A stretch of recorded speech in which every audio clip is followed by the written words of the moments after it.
Hello, hello, hello, hello. Hello, good evening, everyone.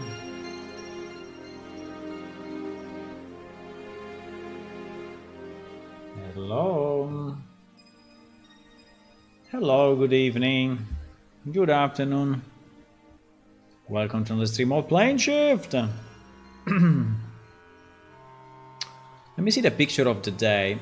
This is a bit more recent. Yeah, it's already Unreal Engine. This is when we implemented lower prices for faction ratings. And also when we implemented the different repair kits. Yeah, kind of cool. Like that. So yesterday we started to look a bit at the Dryken plane, and in particular we managed to have our character kind of fall down into the warp. Meanwhile, what I did, I gathered some sounds and I put them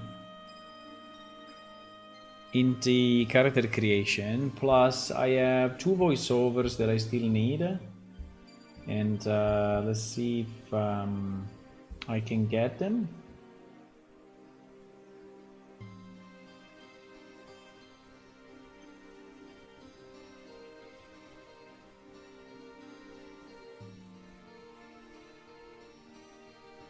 Pam pam pam pam pam pam.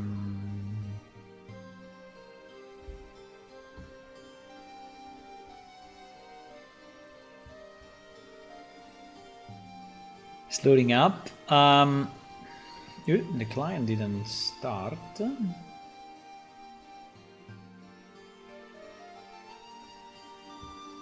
Client didn't start.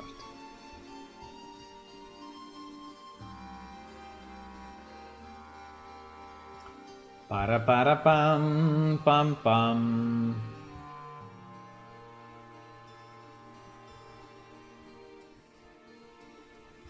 Para pam.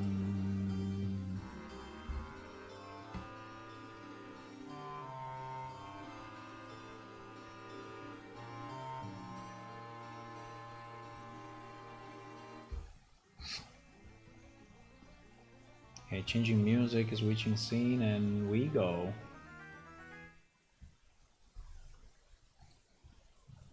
Okay, so now if I connected everything properly, I don't remember if I connected also the real character creation, but probably yes. And here the story begins.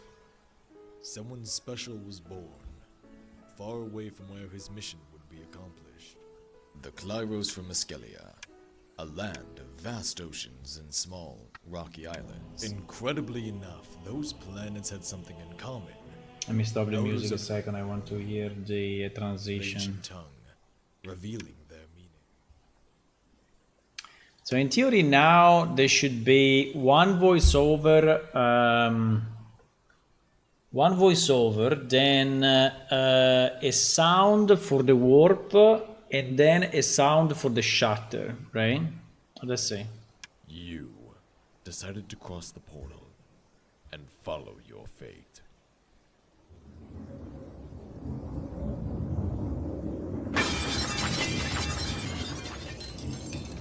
Very nice, I like it.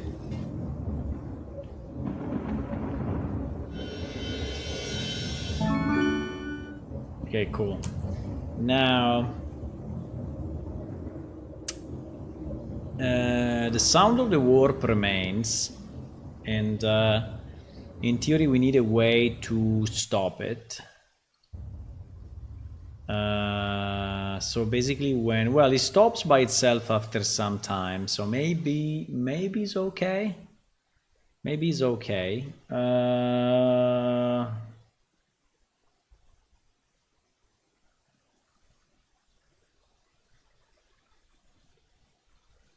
Maybe it's okay. So in this case we skipped the Dryken plane, so now I'm flying because I don't have the level loaded. But in case you don't skip the Dryken plane, you will see a UI with the questions, with the text, and then the ability to speak, right? You could speak to the Dryken creature. So now, I think this sequence is pretty cool. I like it.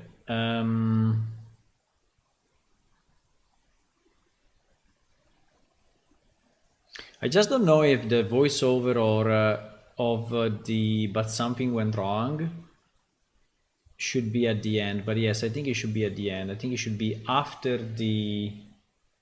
I think it should be after the shutter sound, right? So we have first voiceover, the warp sound, the shutter, the effect of the shutter, and then the and something went wrong, right? And then after that you get teleported to a Dryken plane, and this is where you can speak with a creature. I just don't know if I want but I think we said yes, right? We said that we wanted to split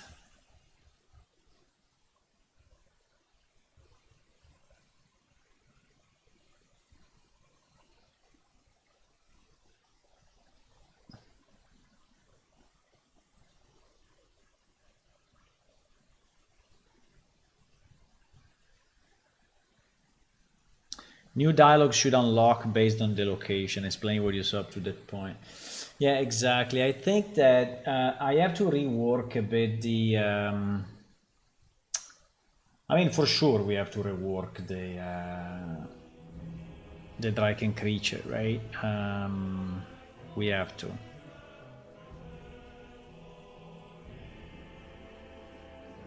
And we have to significantly rework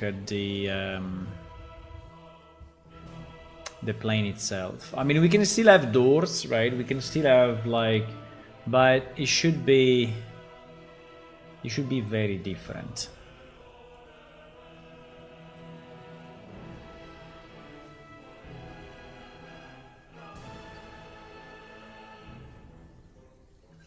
You know what is the major problem? The major problem is considering this world is like the astral plane, right? It's very hard to create a believable environment, right? It doesn't look fake. That's the hardest part.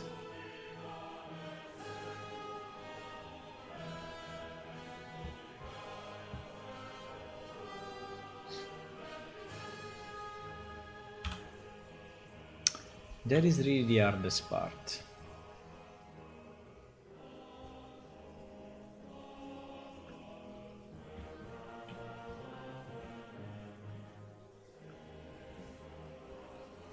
Because at the moment, right, I mean, obviously we are turning off any directional light when we are inside of this level, and we are turning off any skylight pretty much. Well, not all, but and we are turning off the exponential fog, right, which is the one that is giving that white effect.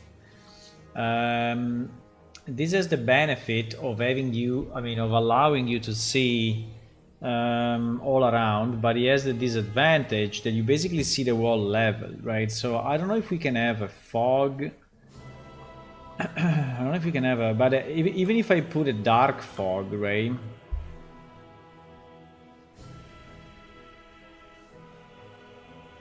Let me see what happens if I put a, is it possible to put a dark fog, by the way? I have no idea. Yes, but a dark fog is no fog. So unless, yeah.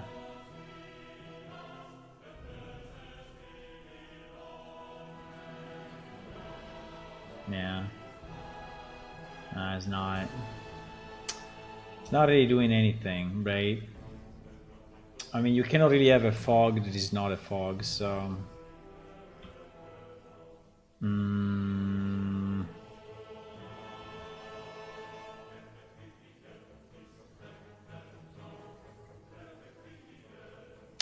I think if we want to change it, we have to change it with the post processor. But the only way would be to actually reproduce this in a separate level. I think we cannot work within our game. We have to...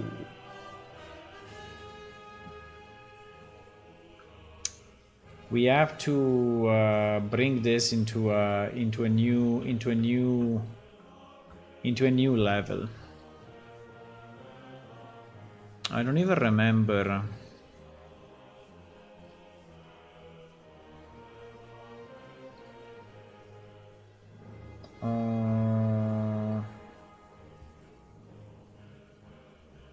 Art level Dryken plane. I mean, for sure I have it in Blender, right? So all of this is in Blender. The point is...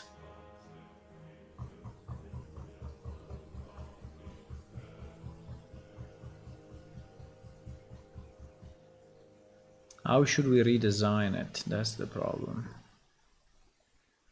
That's the real problem.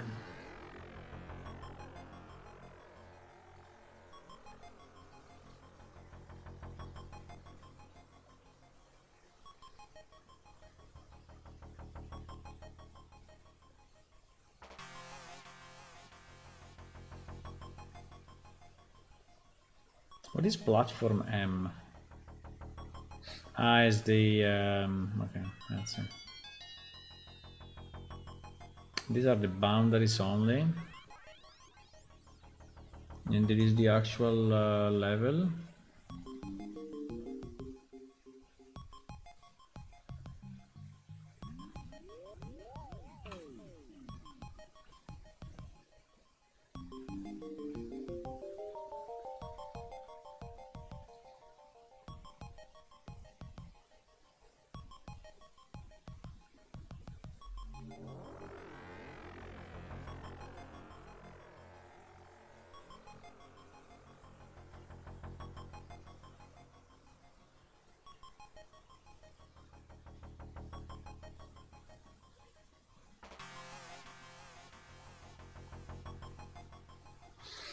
So basically now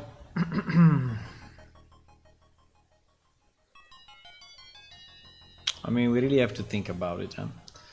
Because I don't want to do it and then redo it again another time. I mean, probably will happen anyway, but I'm saying that if I can, right, I would like to do it and then leave it there for some time, right? So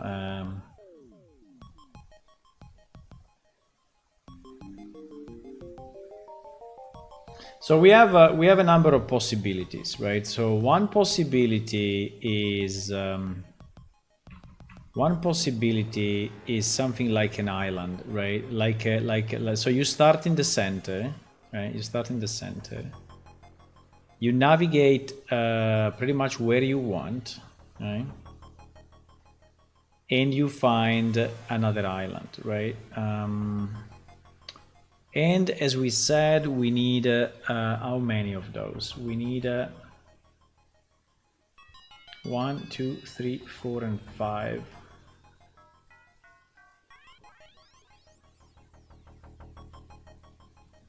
Potentially 6.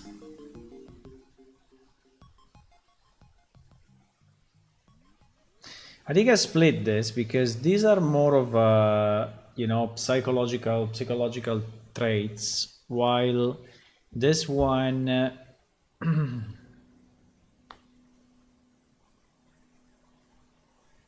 I mean, it is kind of right. If you are more focusing on your more relying on your body or more relying on your mind. So it could even be 6 if you want, right?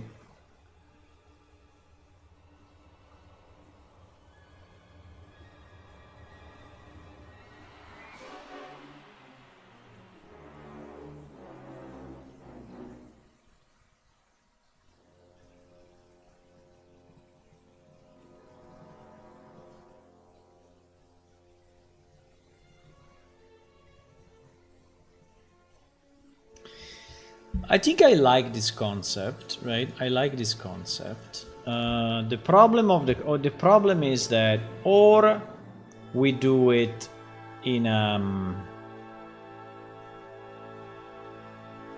non-sequential way, right?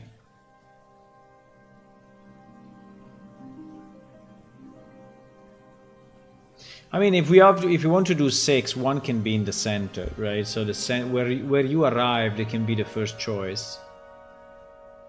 Even if it would be nicer, maybe that where you arrive, there is the NPC you can speak with, right?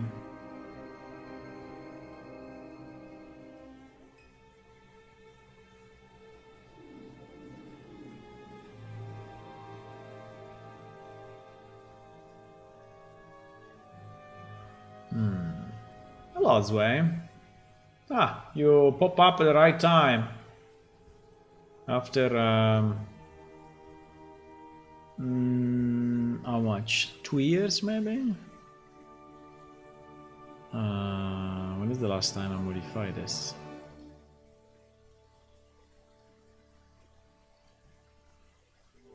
Is no, 1 year. Yeah, 1 year and a half. May 23. Well, 2 years. Let's say 2 years. 2 years. I'm thinking what I can change from the Dryken plane. I can show you what I have. I can show you what I have if you want to see it. Basically,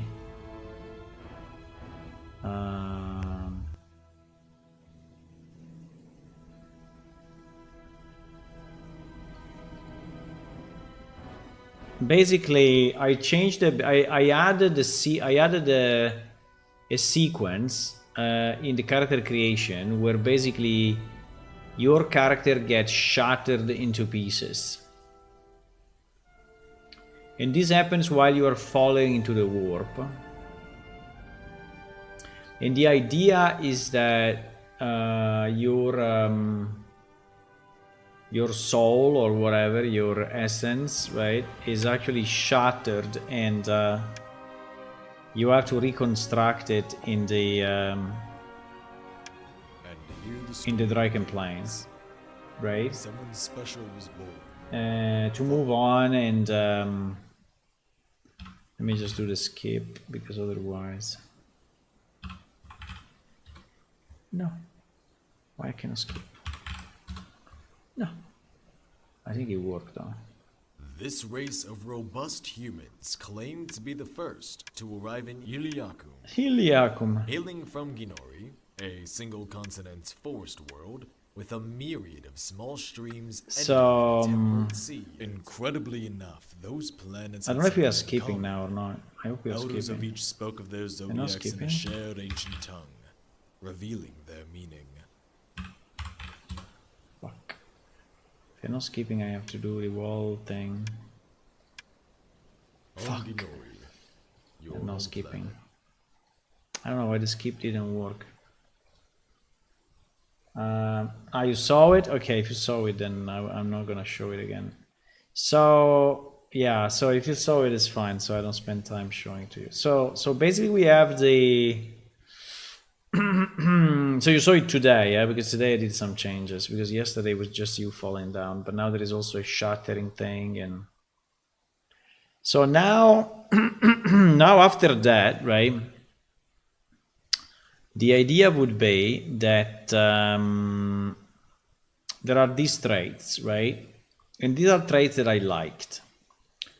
So there are basically personality choices on the character, right? And so now we can do it. We can do it in different ways, like I was saying. So we can do it kind of sequential, so that you start here. And here you speak with the creature with the 3 eyes, right? And this thing. And then you go here, and then there is another path that brings you there, right? And then there is another path that, I don't know, brings you here, and then there's another path that brings you here, another path that brings you here, another path that brings you here. And so basically is all sequential, right? There can be something in between, right? So there can be something that you see here or here. So there can be some stuff that you interact with. I don't know what, but so we can do it.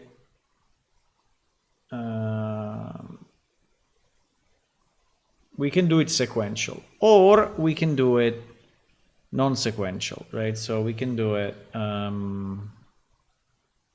that from the center, right? That from the center you can go wherever you want, right? So you can go. I never click on the right one. You can go here, or you can go here, or you can go here, or you can go here. You can go here, or you can go here, right? Now. I think that having it non-sequential, in theory, gives you more freedom, right?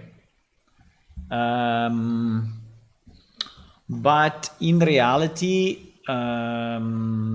just makes you go back and forth, right? Quite a bit. So there is an advantage and a disadvantage of that, right? So if I take this and I put it here.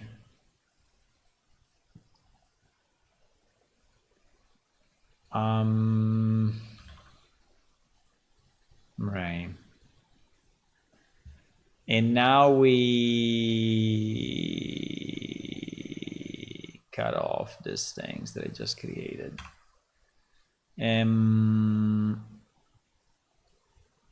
Right. And we do it non-sequential, right? The problem with the non-sequential is that you will have to go a bit of back and forth. Now you may speak with the creature multiple times, so maybe that's a plus, because you can go back. So it would be like this, I don't know, like this, like this, like this, like this, and like this, right? The problem is that you have to go in one place, go back, go another place, go back, go another place, go back, another place, go back, another place, go back. And I don't know if it's a great idea.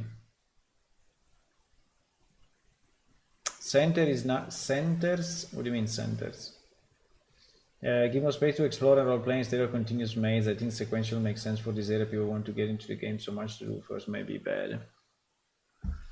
Yeah, I think that sequential may be okay. And also we can do something, I mean, we can maybe reuse the doors and we can actually close the door behind you so that you don't get confused, you cannot go back. So basically I can have a trigger. So let's imagine that here we have the doors, right? That we sorry, not the. So here we have the doors that I've been using in the current level, right? Let's put them blue, yeah. And I can have a small trigger here, right? And the small trigger will activate only. No, maybe not even. Maybe not even. Maybe the trigger will be only to go, right? So you cannot come back. Yeah, probably yes. So the trigger will be only on this side of the door. So if you walk from here, you can just open it. But if you are here, you cannot go backward, right? You cannot go backward. Now the only problem of this is that you will have to check that you have the shard, but we already have all that logic coded, right? Because actually the current Dryken plane already knows how many shard you have. Is already showing the shard in the UI. So basically all of that is already done. We just have to reorganize the level geometry, but we already have the possibility to have doors, to have triggers that open the doors, to keep track of the shard, to have the creature speaking. So all of that is already done, right? And again, I would like to reuse it as much as possible. Visual aid. As you put more of your pieces together, the model can feel more real and less ethereal. Maybe use a texture shader dial up and down. Yeah, this is what we do already. It's already there. You didn't try, but it's already there. It's what I done. You are accumulating more energy basically on you. But and maybe I can reuse the same particle of the shards in reverse. I don't know if it would be that easy, but So basically the idea is to have a door and to have a trigger. And when you go this way, the trigger just open the doors. Just open the door if you have completed whatever you had to complete on this part, right? Which at the beginning is basically only speaking with the creature, nothing else. I think at the beginning the creature can say most of the same stuff, and then you go on, right? And then here you will find the first choice, right? And the first choice is, because every we already have two type of shards, right? We already have two type of shards, so which is nice, right? Because we can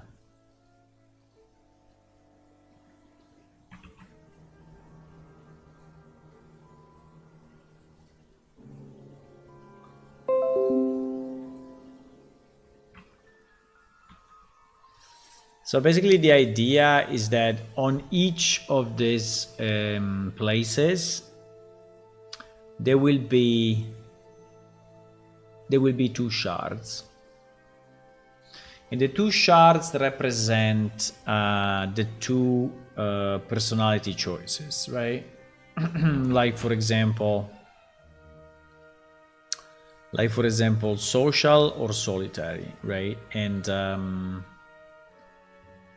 now it doesn't have to be 100%, right? Is the preferred one, right? Is the one that is closer to so is like a preference. It doesn't mean that you are only solitary or only social, right? But if you are like 52% social, then maybe you choose the social, right? Now, the problem here is how can we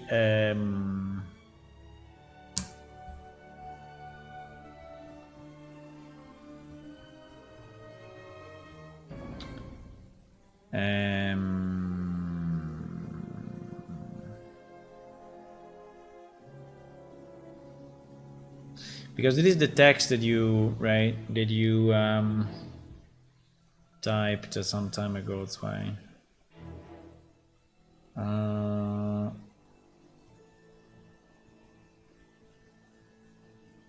By the idea was what?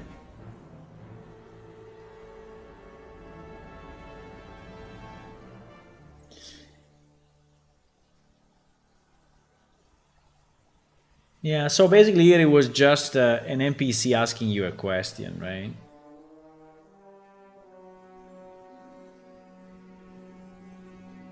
But I don't think I like that. I think the best for me, but it's very hard to do, will be to have a vision of your past, right? So to have a vision of what you did or a situation, right? A situation. And this situation, and in this situation, you will have to choose, right? One or the other. Because I think that here in this text is just basically telling you, are you one or the other, right?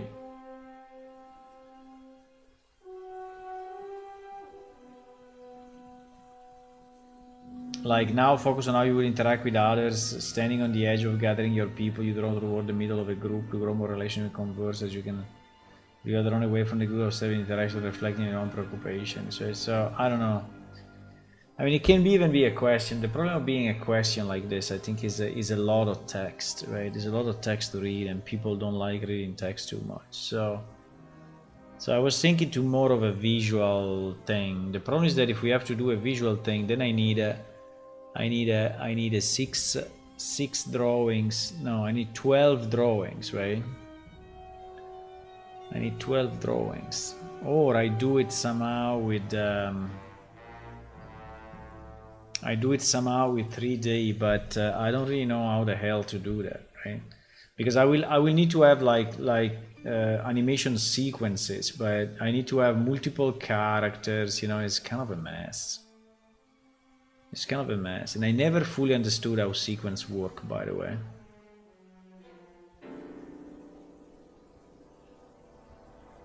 I never understood how sequence work. I mean, we can start it again. I mean, I think we tried in Unreal Engine 4 a long time ago when I wanted to do the Bronze Door sequence, cinematic sequence. And I got stuck because basically multiplayer was not loading the stuff properly, so it was basically not working, right? But I think it went. I think the engine improved a lot since that time, so I think we may.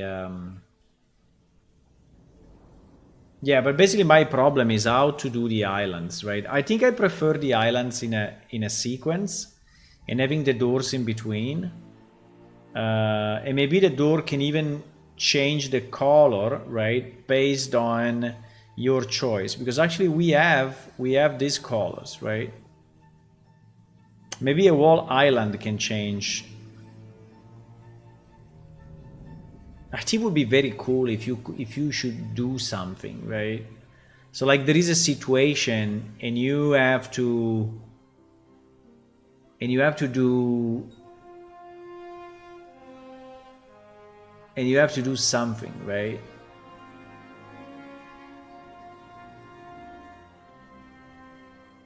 I think it would be very nice if you could see yourself actually in a situation. That would be fantastic.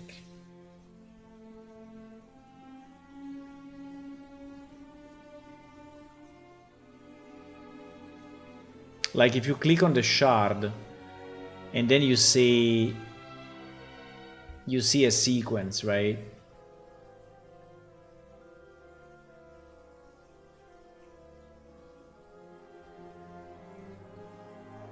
I think it would be very nice if you could do something like pick up an object, interact somehow, because otherwise it becomes a movie, right? It becomes like but Yeah, doing the sequences, I think will not be very easy. I think that I will have to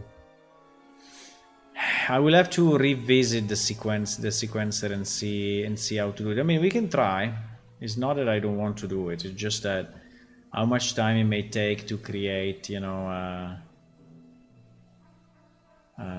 sequence with multiple characters and in a scenario and such. So I don't know exactly what it takes. I tried to learn it a bit, but again, it was a long time ago, and I think the sequencer was not really good at that time, or anyway, it was hard to use. Maybe now it improved actually.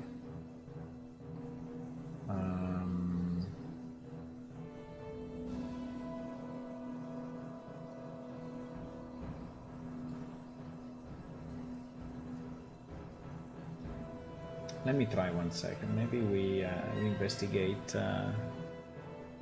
We investigate how to do it.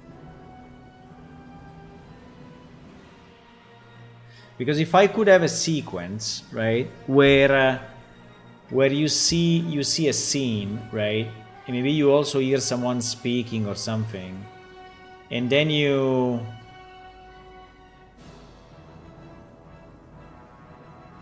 make a choice, and the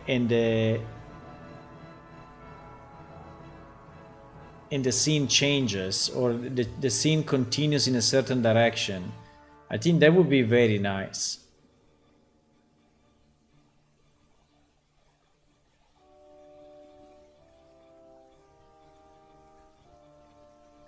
So I'm thinking, I think the two I don't know if I want the two shards to be far away from each other, right? Far away from each other in the island, or if I want so that basically, you know, one is here and one is there, or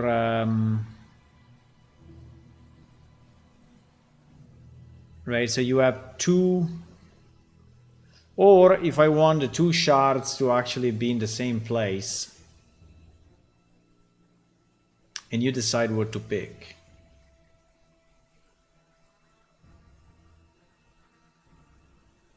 I think it would be cool if you could click on it, see the sequence, and then, but you know, my problem here is that, by the way, this is not even a 3D character, right? So I think this project is really a blank project, or not. I don't even know if in this one we have no, there is a completely clean project, I think. So it's not even no, probably this project is not a good project.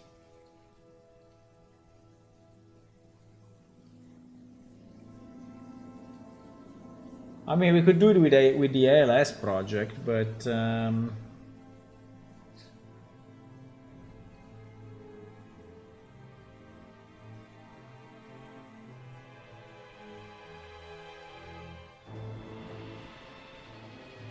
action roguelike. What is this? Action roguelike 5-4. Don't remember this one.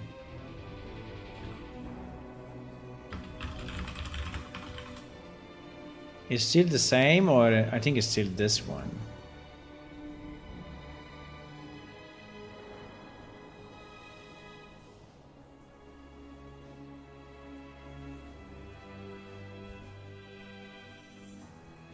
I think it's still the very old one that is just upgraded.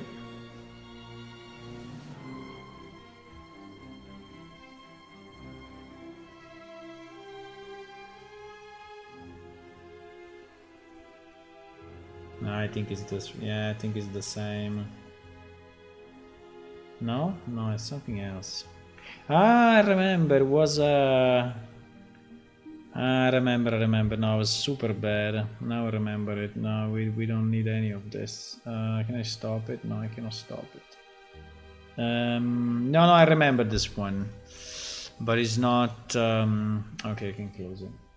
No, this one is no use. This one is no use. That would be nice if there could be an example of a sequence, right? I mean, there is a sequence in the very old action RPG, but is so old that I think it's not even done, you know, properly anymore. So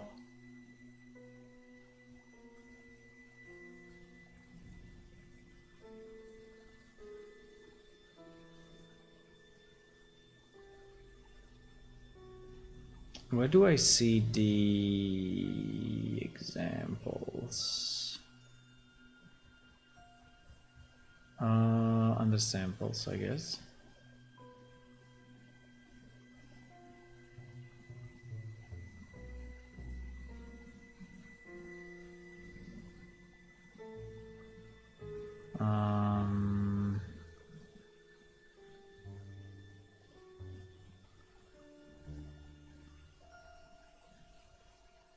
I need one with a sequencer.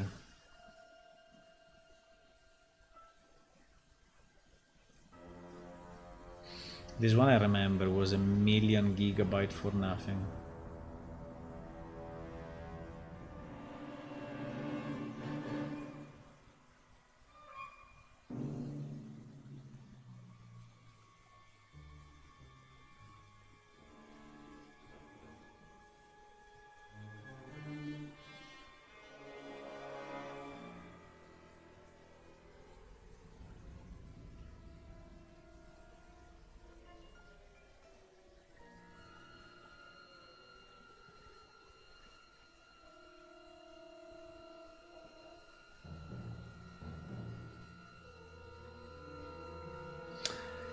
Because I need a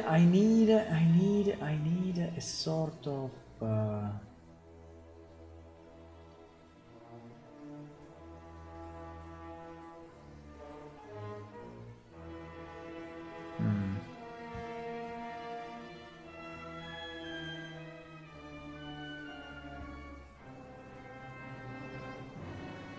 I think none of those. Oh, it started anyway. Shit.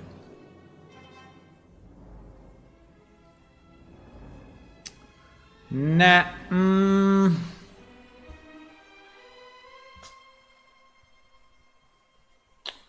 Let me ask the AI and see if he has any idea. I'm searching an official example of the sequencer. An official example of the sequencer. I would like to embed a cinematic sequence into my multiplayer game. Played. It should be played only on the client. To embed a cinematic sequence in multiplayer Real Engine game using the level sequencer and layer sequencing tool, and ensure is played only on the client. It provide official documentation and sample projects. Cinematic sequences in multiplayer. This official guide covers the specific scenario using sequencer in multiplayer game.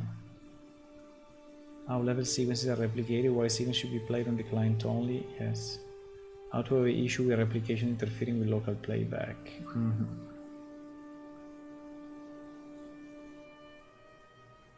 Create your level sequence, open sequencer and create a level sequence. Place a level sequencer actor, assign them.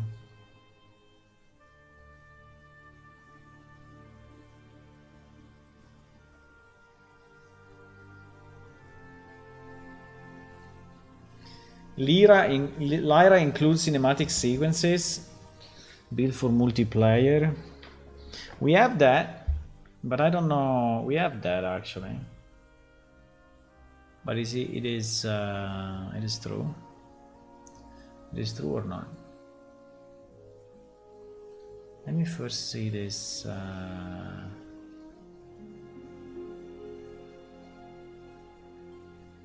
Let me first see this 1 second.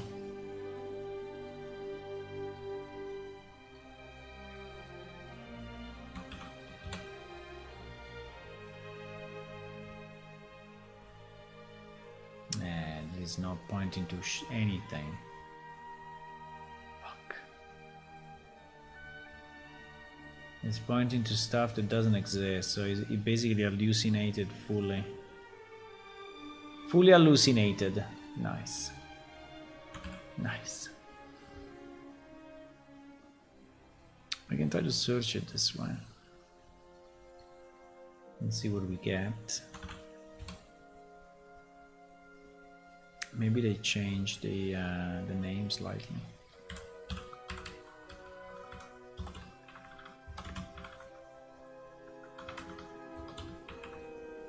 Maybe they changed the name slightly.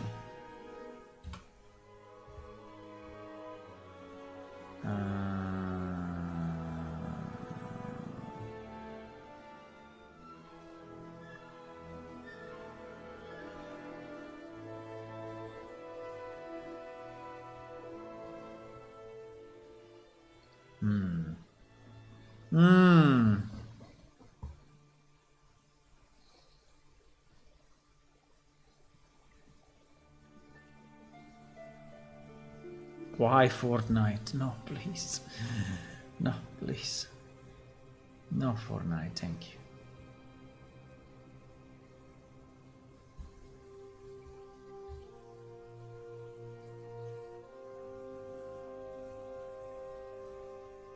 Sequence.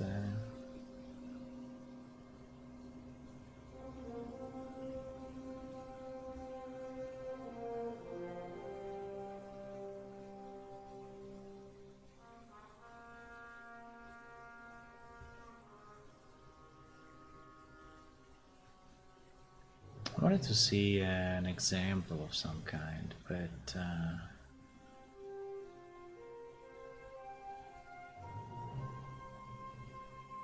this how-to guide will walk you through the creation of a cinematic event in context example, creating a level sequence with dynamic transform.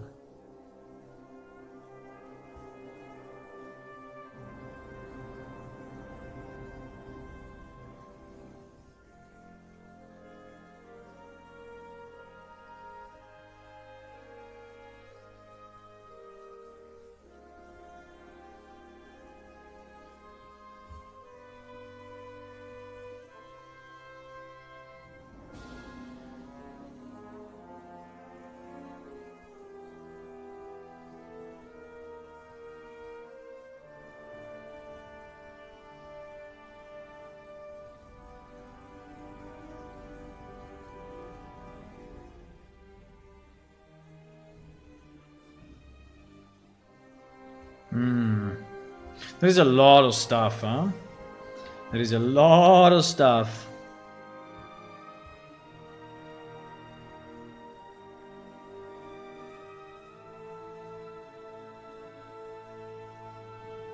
This one is the one that I downloaded long time ago. It was a huge waste of time. So like it was 100. I don't know if it was 100 gigabytes, but it was super big, and basically at the end it was all. I mean, it was very hard to understand, and it was running super bad as well. The performance were horrible, so I really didn't like that. I remember it, and I remember it with pain. Really with pain.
If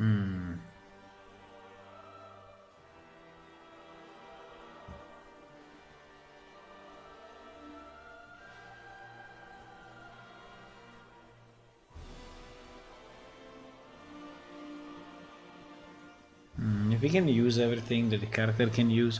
The only problem is that our character is an ALS multiplayer character, so if you drop it into the sequencer, I don't understand how it may work, right? I don't understand how it may work. And there was, I think, the first issue that I had, right? That, yes, I can create a sequence, but so what?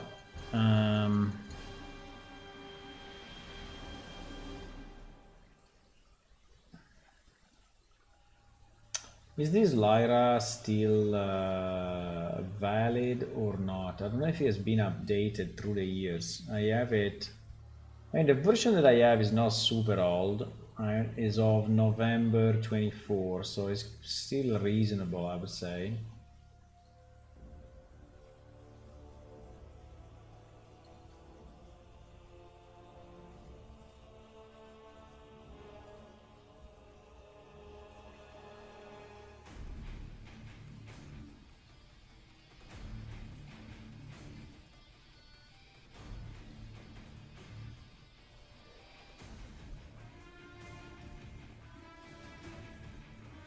The problem is, do we say that, you know, you have to take back energy?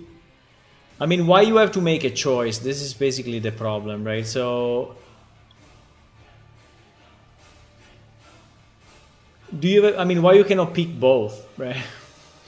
So that's a bit of the, and also if you pick one, what is the difference, right? What is the difference in game?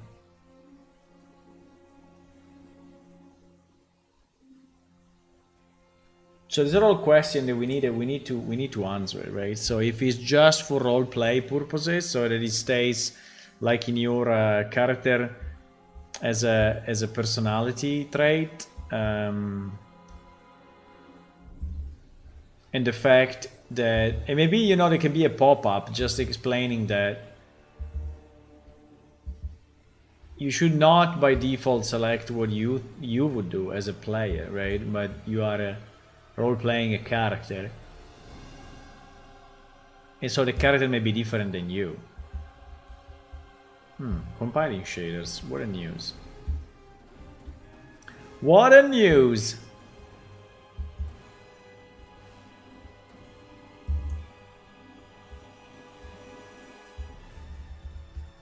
I wanted to see if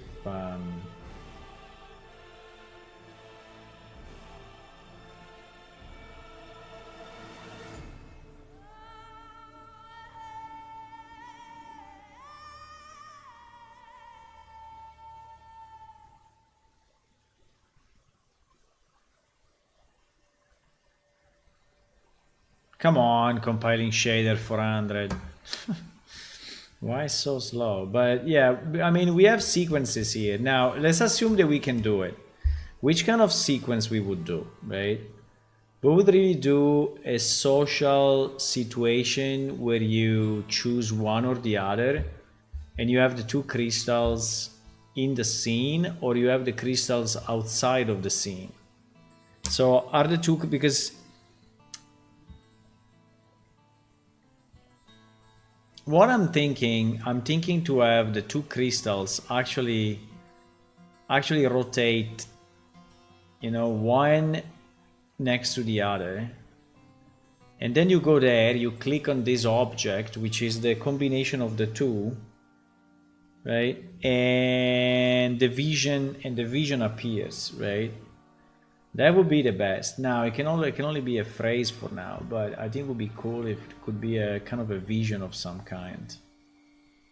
And I mean, we have the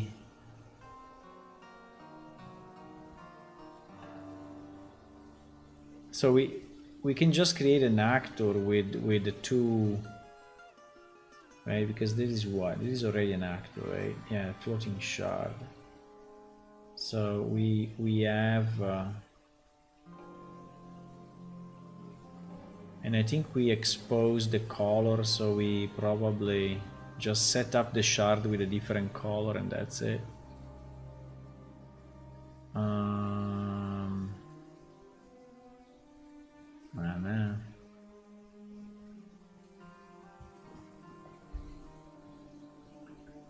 I remember we have a blue shard. Yeah, I see. We have a blue shard.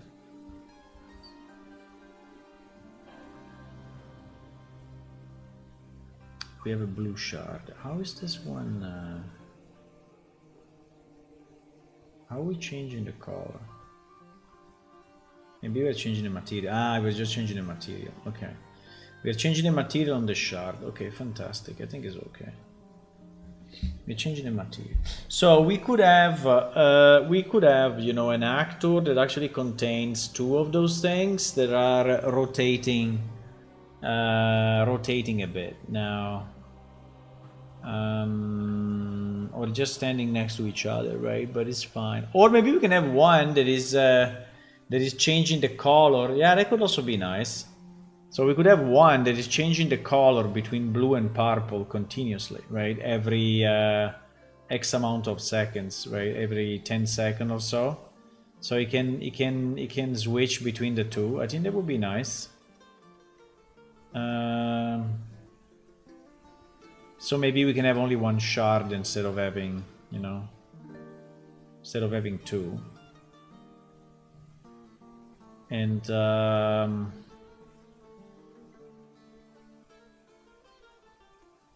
I don't know if I want to have the situation actually in the island, right? So to have all the objects in the island that represent the situation, that would be kind of cool, though.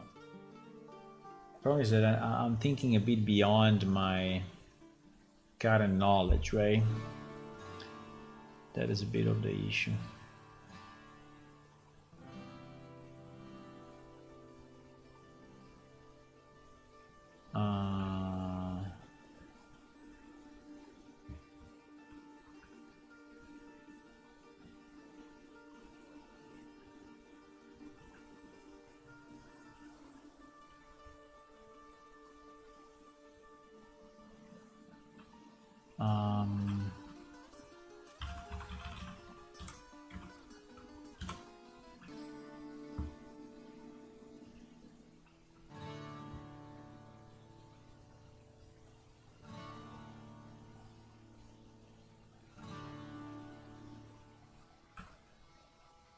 I don't remember if the sequences are here or where.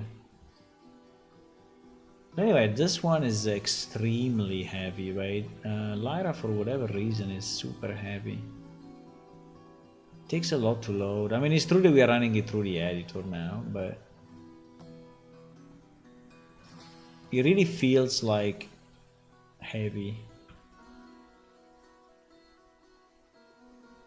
Like, I have no idea what it's doing now, but in theory it's loading. Oh, okay.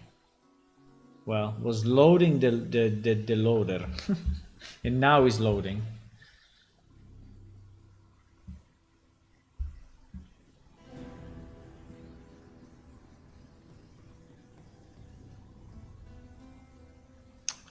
There is no cinematic here, though.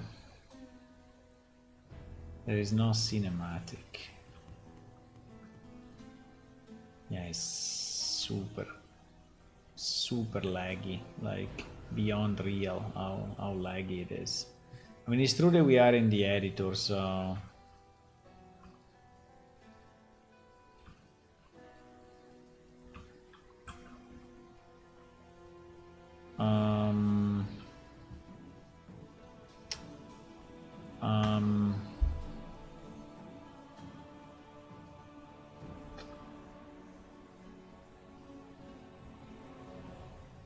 credits show replay. Oh wow, showing a replay. So in theory the replay can replay. Let me try to click on show replay and see what happens. Select the save replay. There is no save replay.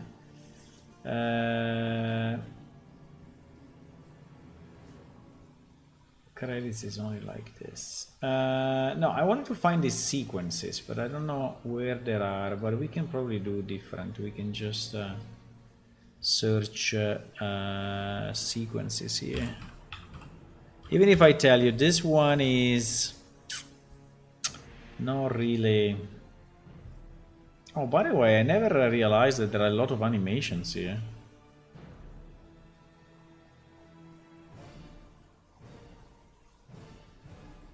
Oh, wow. I never realized that there are a lot of animation inside of this.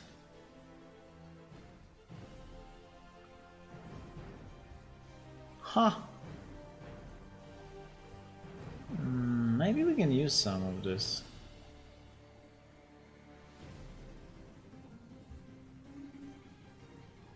Good luck with the shoulder in that position. I mean, it mostly are, but there are some emotes. But no, I don't want to have these emotes. But okay, apart from that, I was searching an animation sequence, obviously, right? Well, not an animation sequence, no, a sequencer, whatever. So where do I find it? Cinematic, maybe. Yeah, level sequence, template sequence. I would say any cinematic, I think, would be good. Any cinematic? Zero result. GG, bro. Ah, yeah. Sequence level design. Sequence lobby screen animation. The question is, does this sequence include characters or not? I don't even know exactly how to play it, but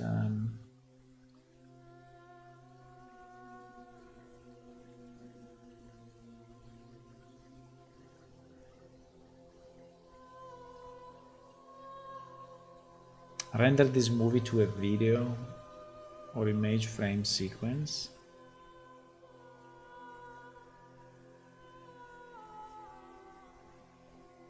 No, but can you huh? Why everything is red, by the way? Unfortunately, I don't know how to use this tool, but there is a play button. Maybe it does something. I don't know.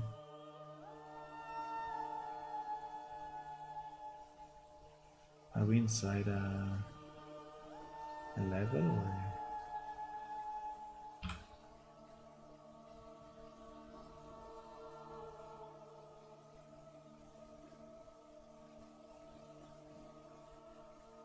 I don't know. Everything is red, and it doesn't feel. It doesn't feel okay, right? If everything is red, probably. Or these are parameters that are sent to the sequence by the game, and so now since it doesn't have any.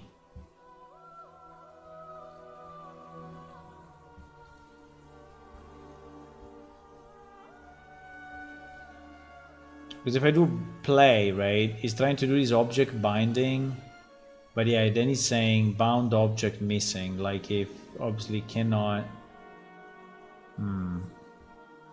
Maybe I need to have the map of the lobby loaded to do this.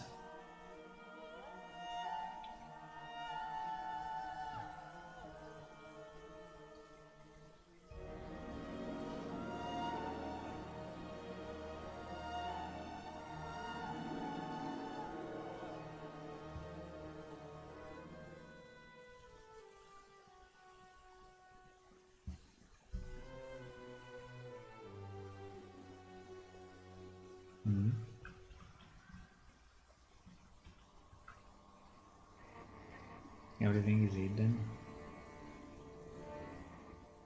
I don't know.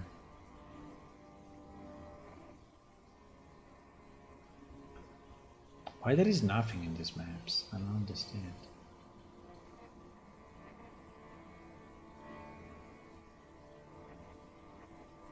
Why I cannot unhide anything? Huh?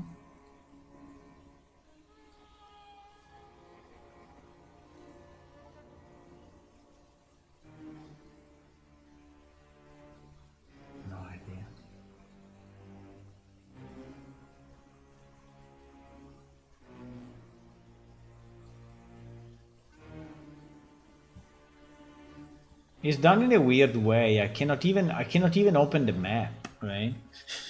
I cannot even open the map.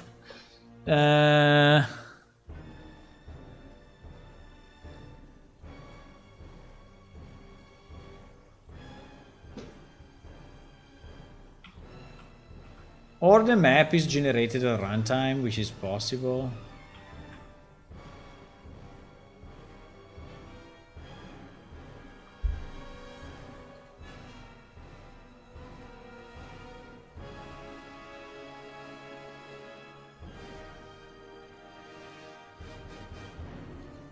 Yeah, but none of these sequences do anything, right?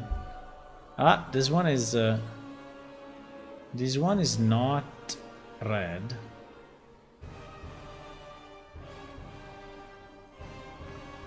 Can I view this guy or not? Oh, this guy is this guy. This guy is this guy. And so, what it does?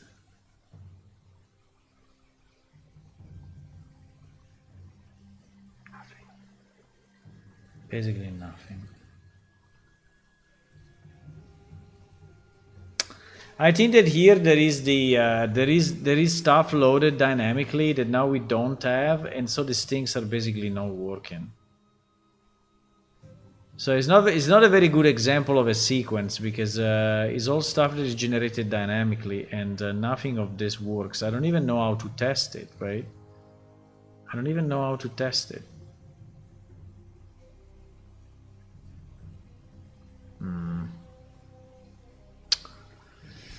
No, the sequence example is not good. It's not good. Yeah, this is the problem of this tool, right? That is so hard. I mean, you need to really learn it, you know, from the ground up, and it's not very intuitive, right? It's not that you have a sequencer like you have in a video editing. Wall island changing is cool. Could all materialize more once you leave through the gate. The island you left could dissolve. Yeah, the problem is how to create a sequence. I think it would be nice to have the sequence. Because the problem is that we are in multiplayer, right? So if two players are here, right, they cannot interact with the same thing at the same time, right? So the idea would be that there is a shard, you touch the shard, and when you touch the shard, like a vision of a moment of your past, right, shows up. And if we could do a sequence, so having character move around and do stuff, right, you could see that. You could see maybe just two people speaking, for example, right? Now two people fighting, I think it's kind of hard, but we could create a kind of a sequence with our characters, hopefully, maybe. I don't know how, but that's the idea. And then the problem is, how do you then interact, right? How you then interact with that sequence? Well, there can be a UI, you know, on top, and you choose one or the other at a certain moment, right? That would be.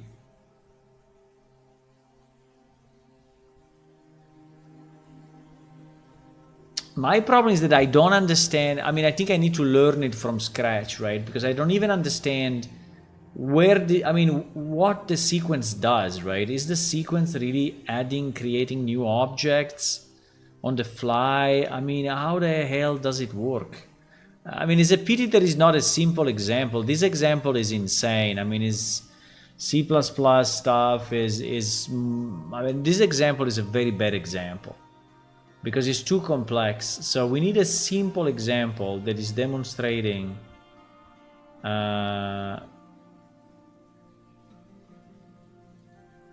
they always tend to create these super complex examples to show stuff, and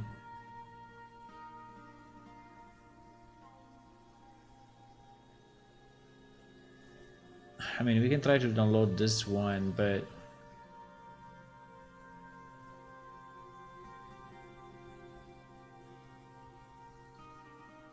I mean, we can start and yeah, like for example, you see here, this is a sequence of this guy running, right? And I mean, it would be nice to have. Now, this one in particular, I think you can download it. If it's not 3 million gigabytes.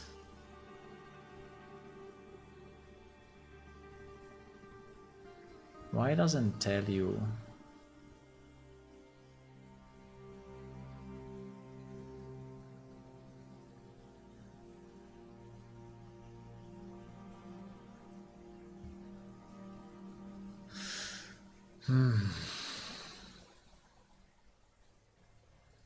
Examples. Examples. Where are the examples? These are the examples.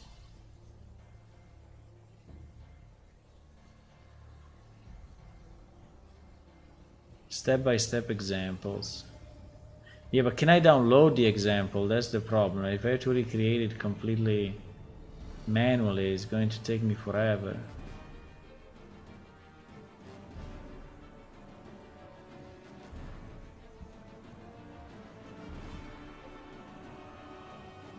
No, is asking you to do it this way.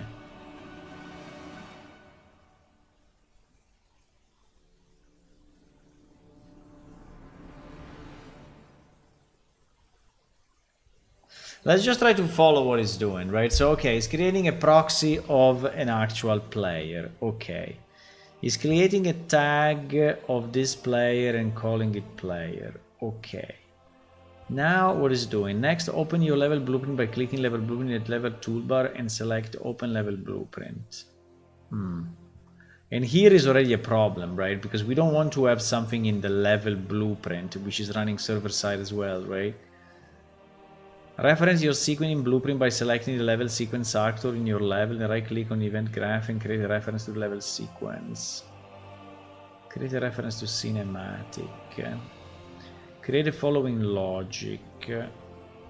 Create a player pawn node which gets the current actual player runtime. This is the actual replace your proxy character. Drag off the level sequence reference to create a set binding, which is used to change the binding. Connect your level sequence reference to target. Sequence player. Connect the player pawn to actors.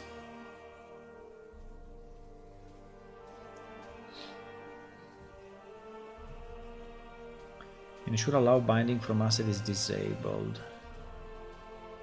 After binding, play the sequence.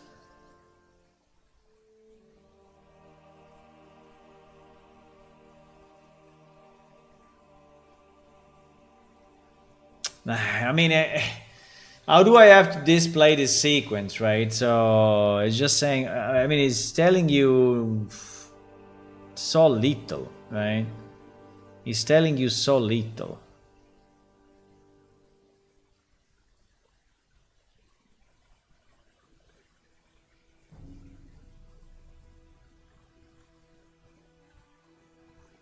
Maybe we need to start with the basics. I mean, we need to start with example number 1. Like this one, I don't know.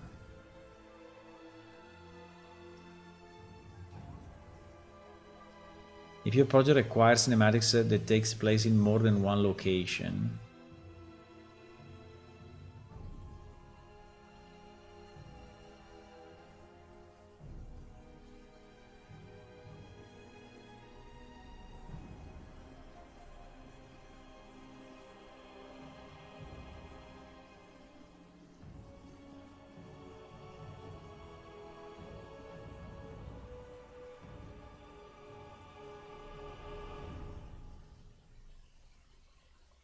next, create content in your sequence.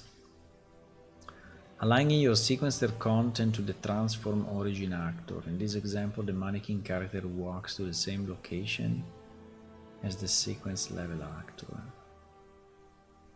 Now you can move the transform origin actor and see your animation change location when playing.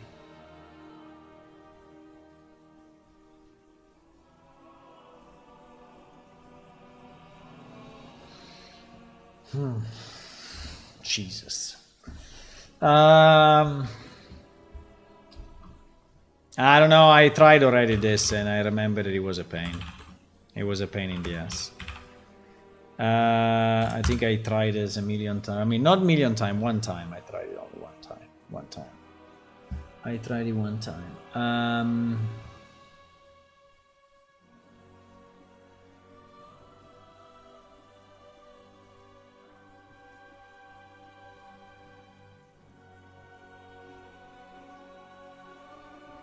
Right? The fuck? Hey guys, so I'm working on this tutorial for you. This is something that's probably going to drop in a week or two. But in the meantime, I've been getting a lot of comments on how to use the camera sequencer. So I thought I would show you maybe 2-3 shots that I'm going to make for this video. So go down to cinematic and click Cine Camera Actor. I'm going to throw this into the cinema. And if you actually right click it and go to pilot camera, everywhere you move is how the camera is going to be moving. So to start off, I'm just going to change some parameters for the camera before we move over to the sequence. Look. And then I'm going to the crop settings and make, so yeah, once the animal, I'm going to change this to LS. So now that it's here, if you go over to track, now it's added. So the first thing you want to do before you do anything is set up where you want the camera to start. This is a little too far. Yeah, but my problem is, my problem is that my level doesn't exist, right? I need to create it. So I don't understand if I already need to be inside the level or if I can create the level on the fly. This is what is very confusing to me. Like, we can try to ask the AI, but I mean, so I don't understand if I have to create a level for the sequence to run through, or if I can add my items to the scene through the sequencer.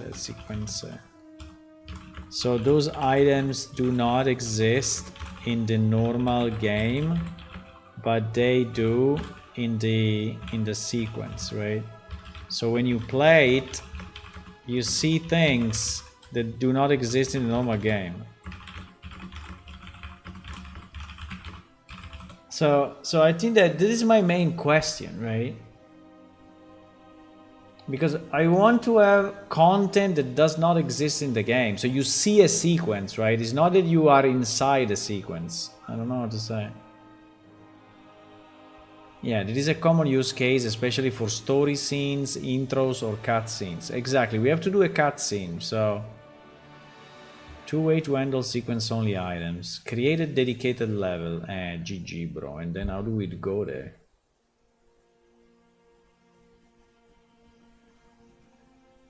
I cannot load a different level, because if I load a different level, I disconnect from the server, you stupid bitch.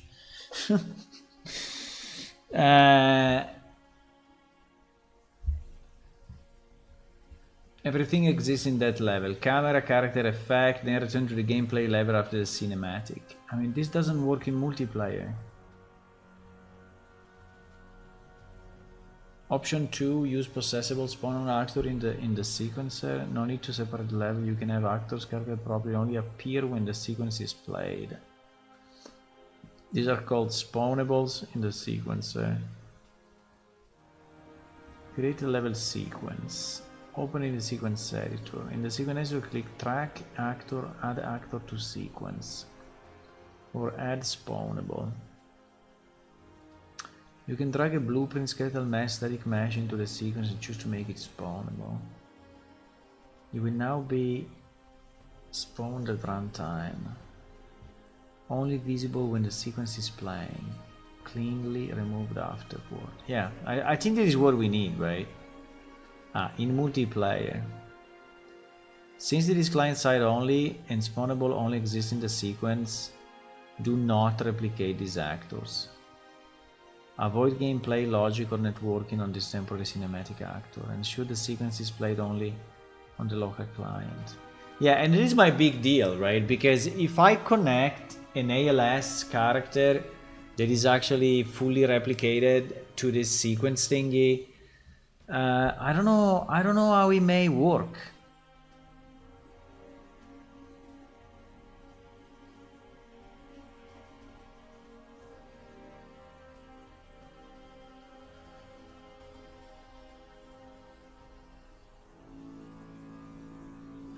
So I don't believe there is not a simple, there is not an example somewhere that you can download. I don't believe it. I don't believe it.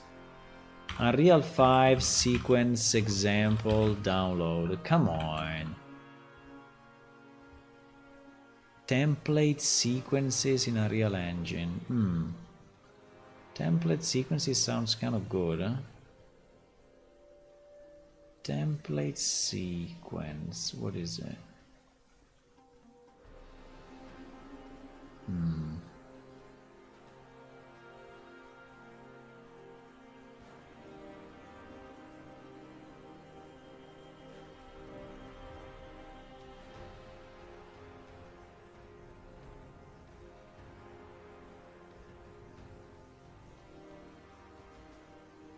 Property multipliers.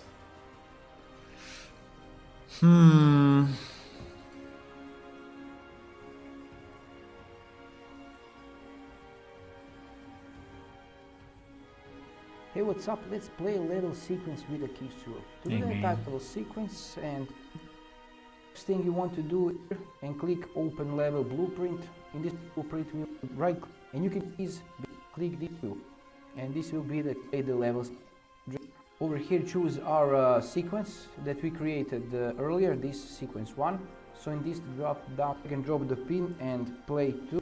Move it over here. Select this and connect with the out actor over here, compile, and this is it. If you find it helpful, let me know in the comments tricks that you can check out.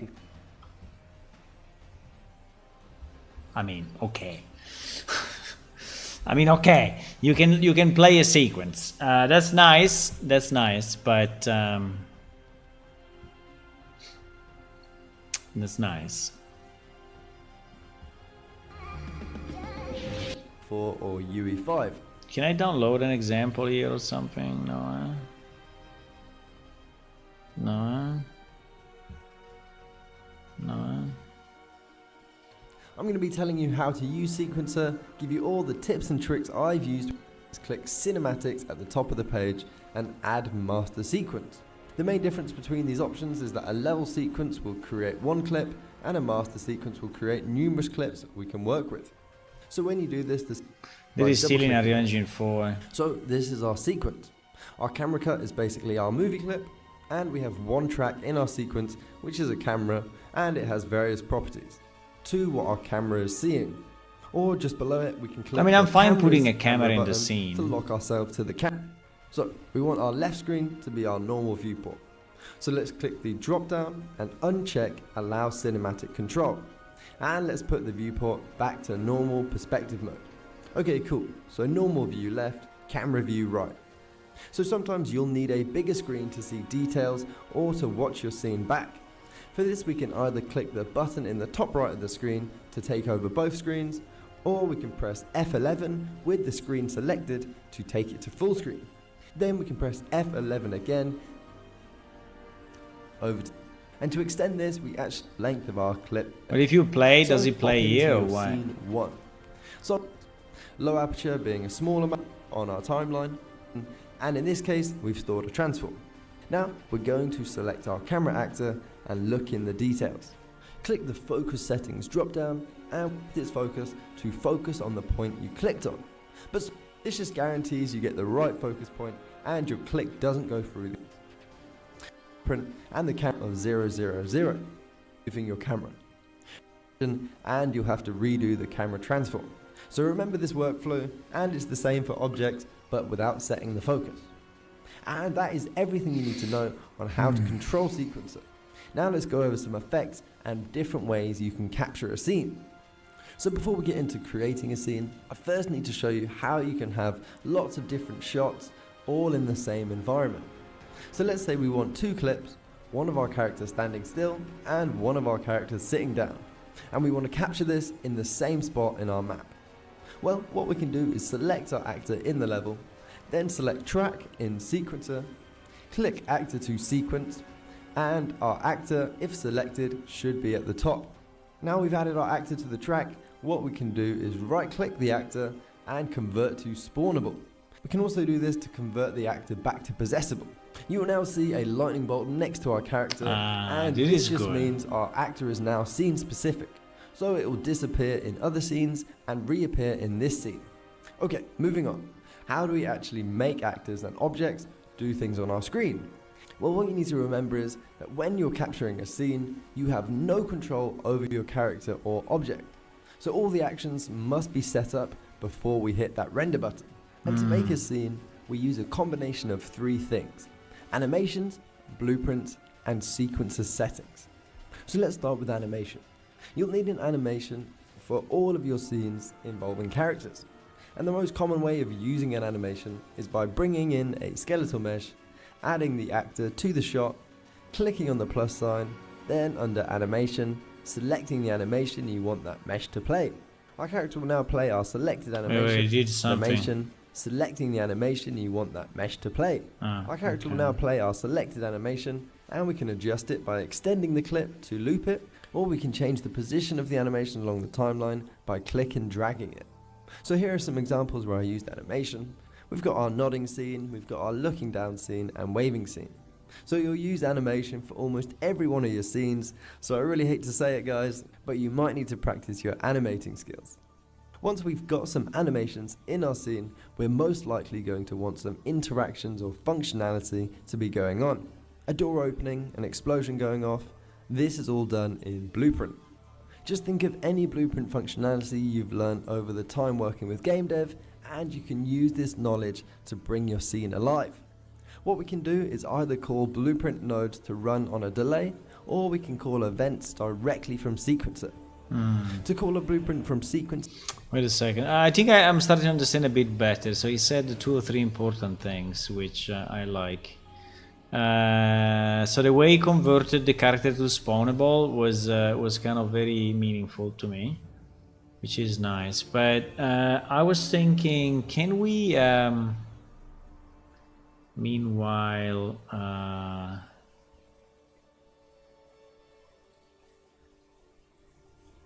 so this thing, right? This thing, can we download it? And does he have a good sequence or not? How many million megabyte is? How many million gigabytes is this? Huh?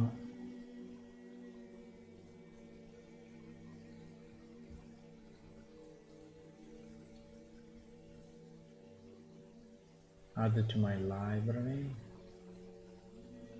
It is called Miko something. Meerkat. Add it to my library. Okay. One day this list will become unusable because I'm continuously adding stuff, and one day we'll just GG out. Create project, yes. We want to create project with 5.4, and we want to create a project in hopefully no, hopefully in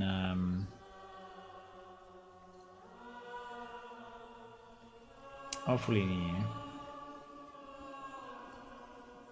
Mercat demo, yeah, exactly. General project, yes, yeah. Let's see how big it is. I hope it's not 200 gigabytes. Well, it's 10 gigabytes. Okay, it's reasonable. I mean, it's big, but it's fine. So we will download it fairly quick, hopefully, like few minutes. While we look at the other thing, right?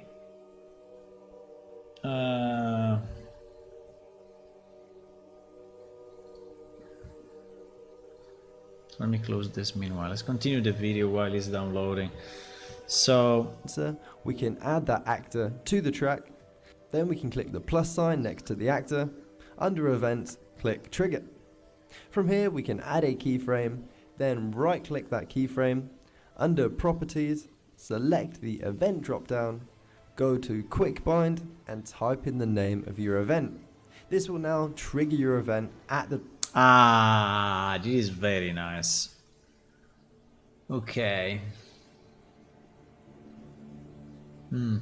So basically there is stuff, I mean, like if you want to have an explosion, like he said, right? If you want to have an explosion, or if you want to have a particle, or if you want to have a sound played, well, maybe a sound play you can do in the sequencer. But you can basically call your function and that function will do stuff. Now, to me, the important point is that whatever happens is not replicated, right? So it is only client side. And that all of that will be destroyed when... the time you set it in the timeline. So for functionality, use blueprints. Here's some scenes where I used blueprints. The train moving was actually a cube set to rotate back and forth. All the train components were then attached to this object. The conveyor belt was actually just a striped material, where inside the blueprint we turned panning on and off to make it look like the conveyor belt was moving. For picking up objects, I actually had 3 different objects in a blueprint with our character. The objects would then attach to the mannequin's hand out of line of sight. Then the mannequin would move, the item would detach, and when the item was moved off the screen by the conveyor belt, they were teleported back into the original position. So unless you want to animate all these objects doing these things, it's cheap tricks like these which allow blueprints to really have an impact on the functionality of a scene.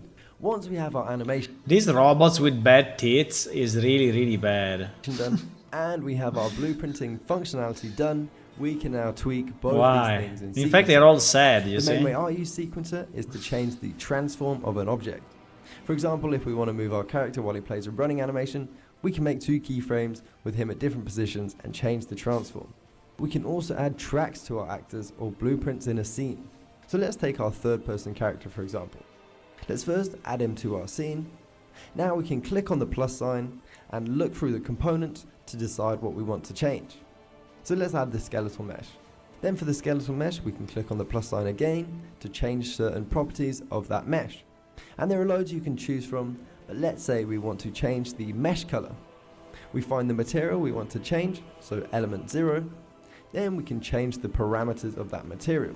So the only parameter in this material is body color, so we can change that. Now we can change our body color inside sequencer. For anyone wondering how to fade in a character or make them disappear, this is the method you use, except you'd make a parameter for opacity inside the material, then change the opacity over time in sequencer. So there are loads of different tweaks you can do to actors in sequencer, so be sure to have a mess around with them. And that is everything you need to know to actually create a scene. Just remember, create animations for characters or objects if you want them moving in a very specific way.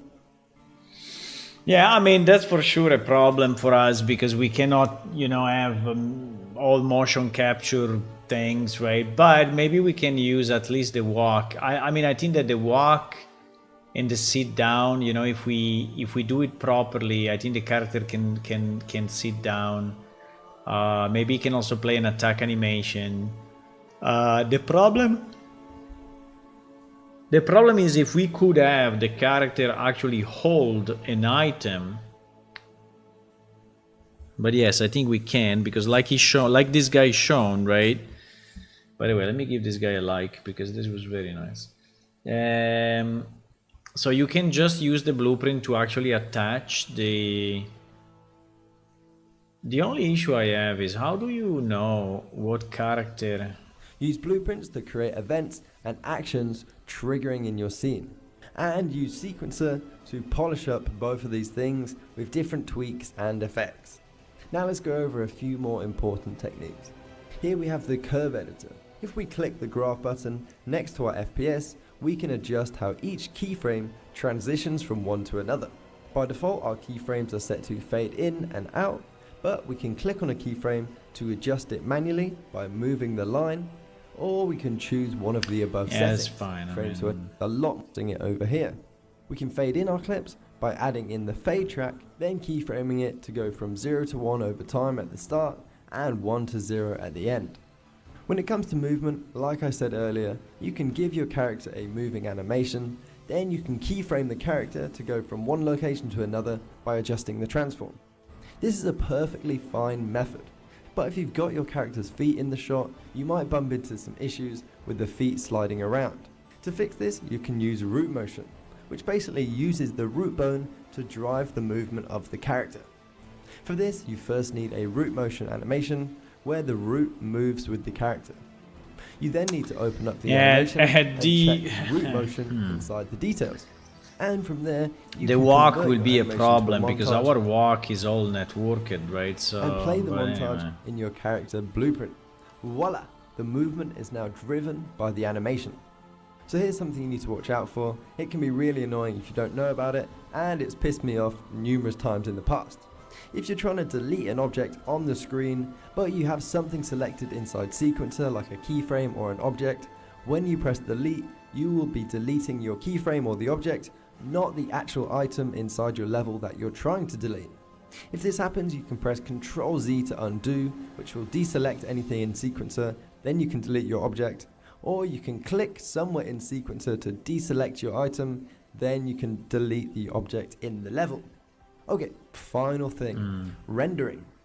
What we can do is click the action button next to the spanner to bring up the render menu. I don't want to render. So we can start by deciding our output direct, even if you plan to and compression is setting is complete. We'll set 100. We don't care about do rendering. it this way. Watch their clips after they've rendered them with little amounts of compression. However, bring up. I mean, this guy explained quite a few things.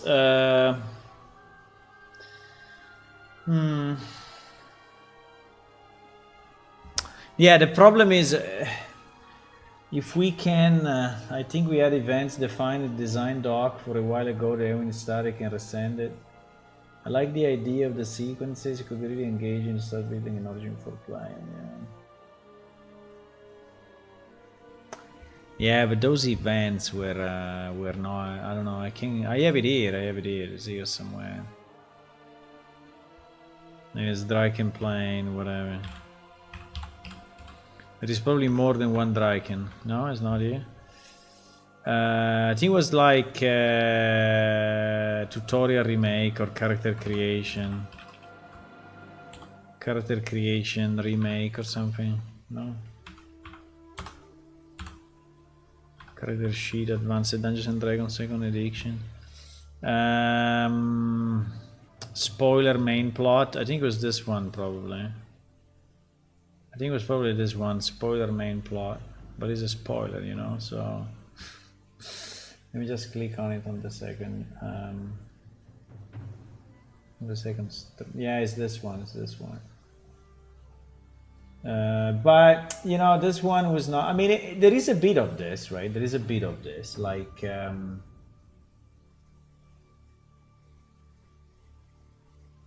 I can show it to you, it's not a big deal. So this part basically is the one that I added already, right? So the fact that the voice is telling you if you are stuck, if you're not stuck, you know, all of that. But then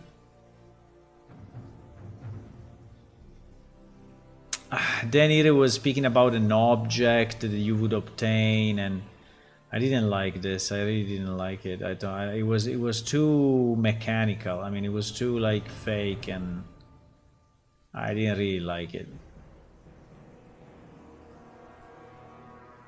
It was, and then there was the outside of the stone labyrinth already. But in here it was basically, I mean, you were basically speaking with the creature, and the creature was. Let me just rename this to Dryken plane again, so I will find it again, because main plot is not really the best name.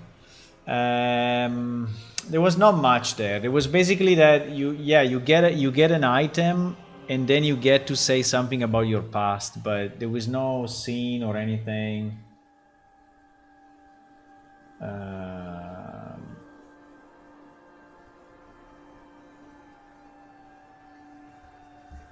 I like the idea of sequences, yeah. Yeah, the problem of sequences is that I think it will be super hard to do, but we can try.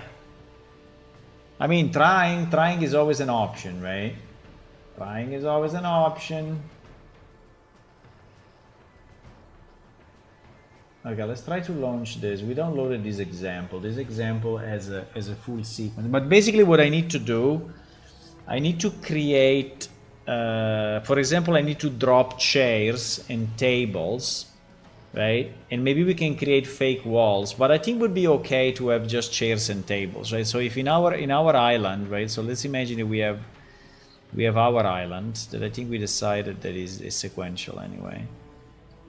So we have our island, right? And you arrive I don't know, from here, right? From here. So the island can be fairly empty, right? And there could be the crystal here, right? As soon as you touch the crystal, the scene will appear here in front of you, right? So for example, you know, a table will appear, you know, a chair will appear, I don't know, some stuff on top of the table will appear, a character will appear, right? And so this will be the scene. So you will see the scene, and hopefully through a simple UI on the left or on the right, whatever, right? We can have a UI like on screen, right? Like transparent, but you can, so you will be able to make some choices, to click on something, right? And then maybe we can have one basic sequence that then stops, and then you have like two options, right? And so you play sequence 1 or sequence, so there will be two other sequences here, sequence 1 or sequence 2, right? Based on what you choose, right? And this will be the choice between, for example, the social or the solitary, right? So the scene will finish in a way, or it will finish in another way, right? Based on what you click, and that is your choice. And maybe you can see them both. I would say that you can probably click on both, right? You can probably click on, in the UI, there could be like option 1 or do this, right? Do this, do that. So yeah, there will be like kill the guy, right? So like kill or save, I don't know, the guy, right?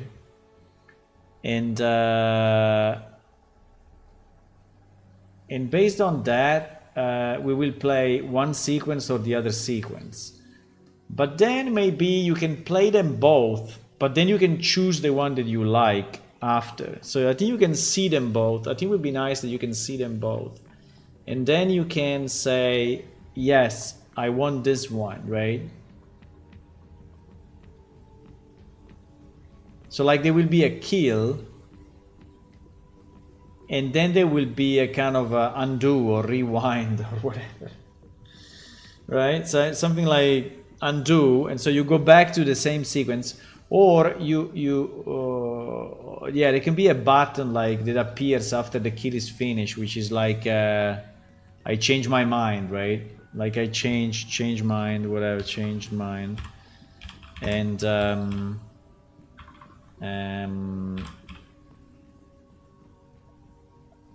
or you confirm it, right? So maybe the change mind and the confirm is actually, I cannot undo this. Why? What the? Because the thing is starting, so it's compiling shaders, and it blocked my PC. So the idea, I have it. The problem is that I don't know how to do it, right? I don't know how to do it.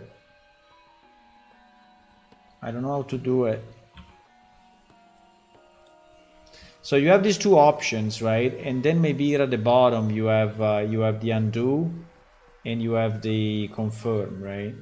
And maybe there will be also a bit of a text here that it says, if you choose this option, right? We'll say something like, oh, you choose the, you know,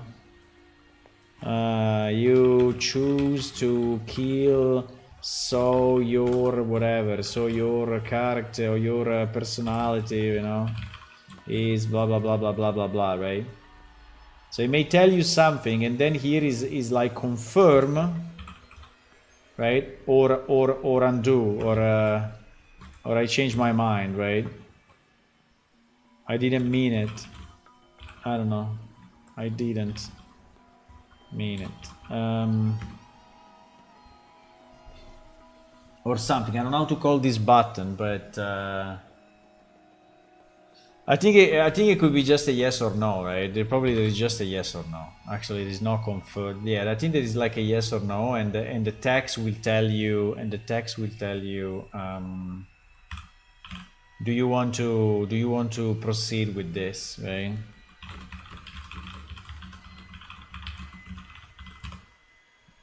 Right. So there could be a UI on the right that is doing this, that is allowing you to choose what to do. Now, if it could be in context of the sequence, they would be fantastic. But I don't know if I can, right? I don't know if I can have. I don't even know if I can click when I see the sequence. I don't even know if I can interact, right, when I see the sequence. I have no idea. Okay, that's definitely a sequence. Huh, look at that guy.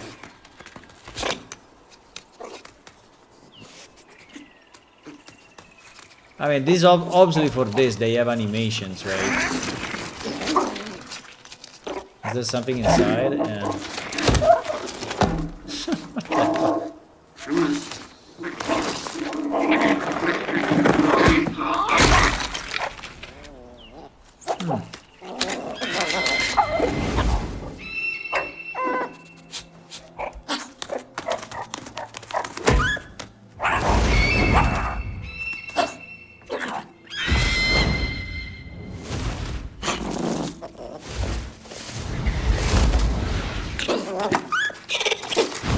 I mean, it was breaking before.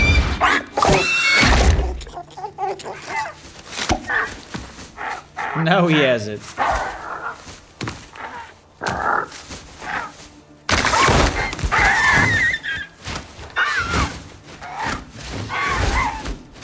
This video is pretty stupid. This video is pretty stupid.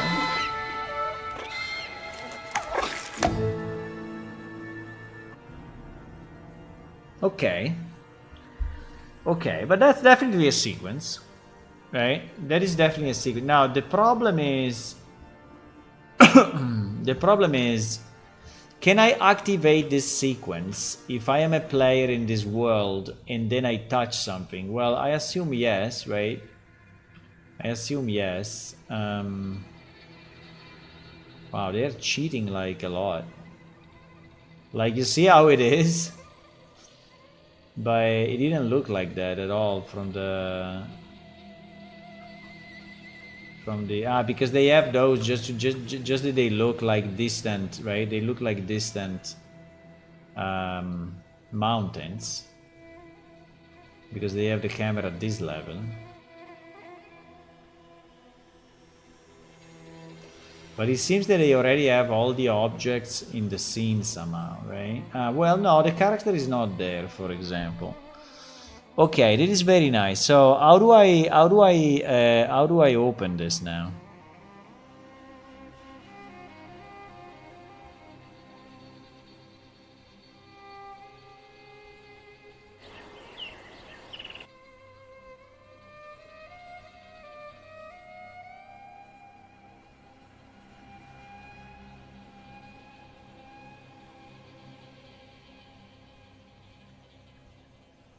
So these are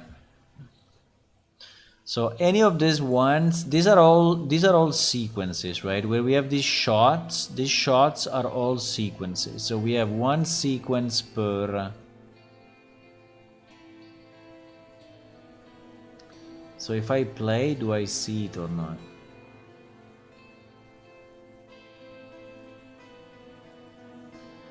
I don't know. I mean, if I play it,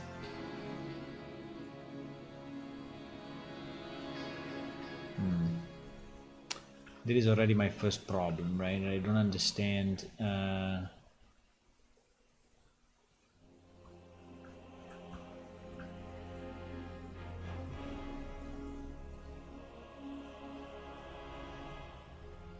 Is it the bird view one?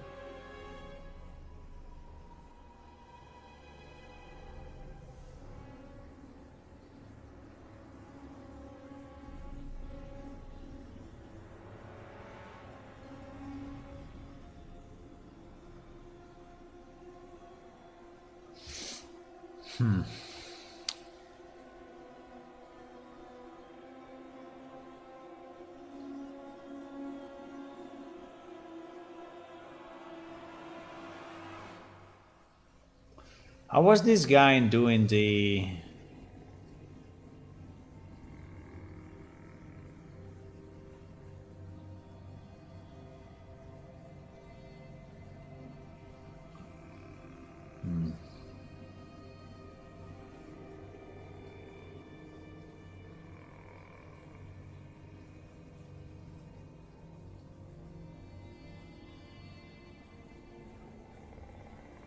No, it is doing something. So this camera is animating. But if I select, I mean, like if I select this camera, right? But then I am here. Can I it's selecting it if I go on top of camera. So the easiest is to just select the camera in the... Just select the camera here, assuming that there is another camera.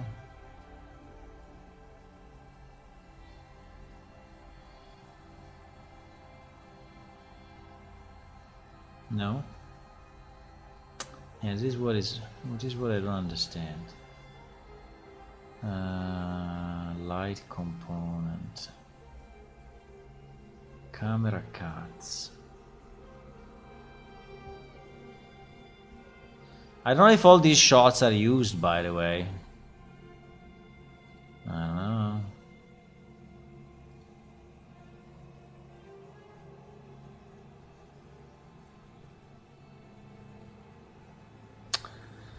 Another thing I don't understand is why this shot, why this is like from 0.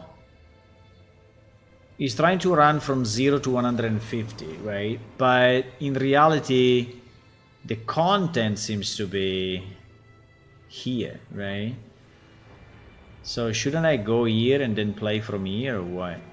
No, because it doesn't do it. So it seems that the place of the selected play, the play time, right, is...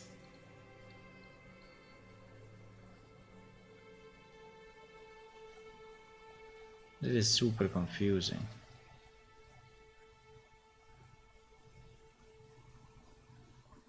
Yeah, because you see that, for example, right, in this sequence, the camera, here is the camera we are seeing. The camera is like trembling up and down, right? Which is exactly this camera, right? Is this camera looking at the hole, and they animated this thing here.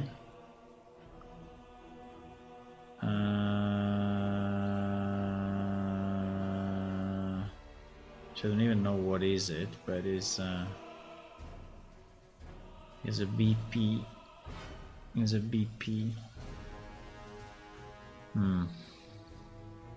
Let me try to understand how this thing even starts, right? So if I go to level blueprint, I guess this is starting immediately, right? I assume. No, it's not starting here. Seems it's not starting here.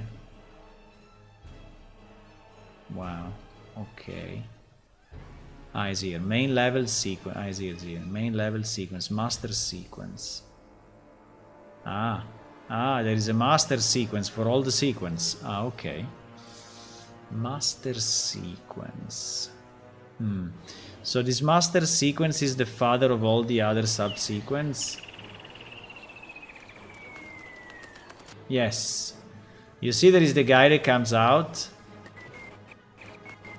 There is the guy that comes out. There is the guy that comes out from here. And he's doing that, and he's looking at the egg, and then he's going there. So, okay, so there is a master sequence that is containing all these shots, which are the subsections of our cinematic, right? And in particular, the shot number 10 is him coming out of that. So, does shot number 10 have a camera? Yes, it does. And does shot number 10, if I play it? Yes, it does. Okay. Now we are already deeper here in the sequence, right? Because this is kind of a long one. It is a kind of a long one. I have no idea how they have imbalance on the egg. Like if the egg is actually another. So probably yes. I mean, they are both animated, I assume. So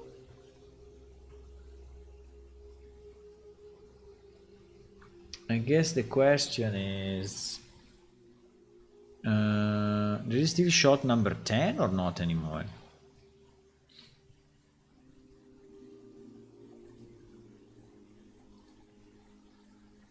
Main level. Main level. Main level. Main level.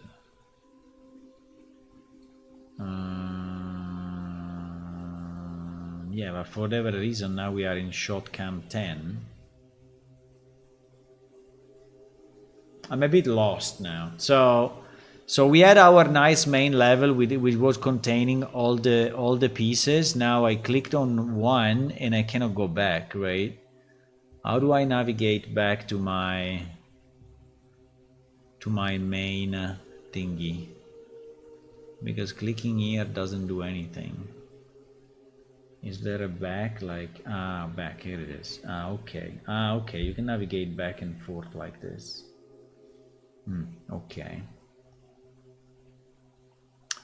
Yeah, but what I would like to understand is if is this shot.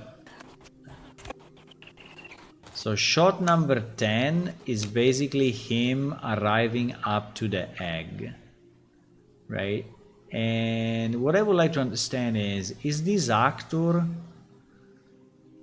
added or how does he appear, right? Maybe he's already inside the nest here somewhere. Yeah, he's already here. So in reality, they are not adding new elements, right? So they have this actor like hidden. They have this actor hidden at the beginning of the shot, and they are then or not.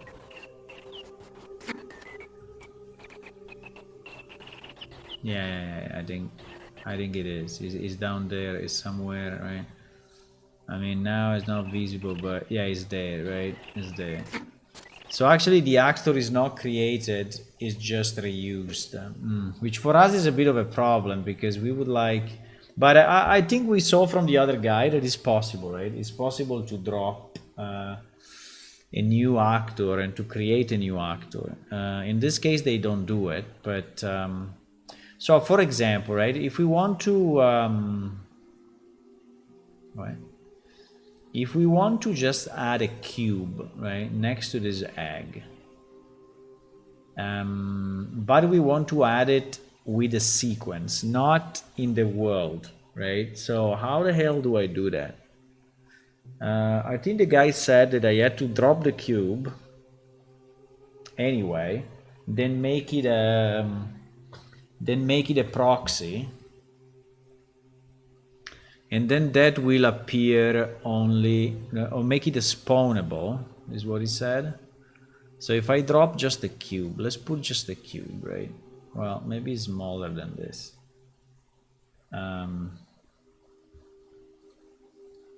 Maybe 0.1, right? Okay, this is our cube. This is our cube, right? This sits here next to the egg. And now What he said, that I have to go here and say make spawnable.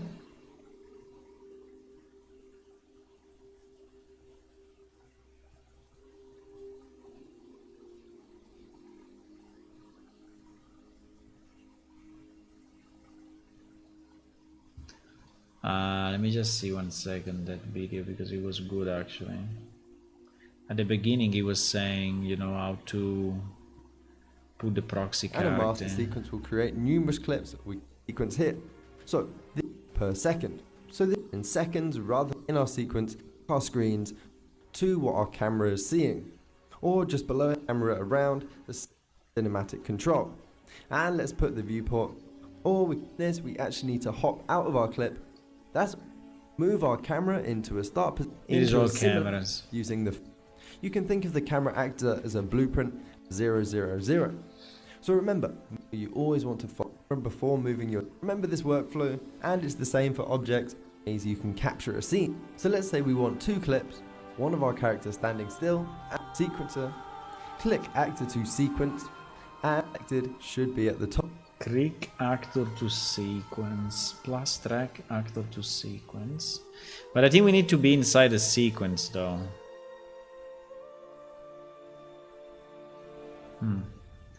Actor to sequencer. New empty binding. Add a new empty binding to sequence. You can be connected to an object or actor afterward the binding. No, I want this guy. I want this guy. Okay, add the cube. Add the cube. Okay. Now the question I have is,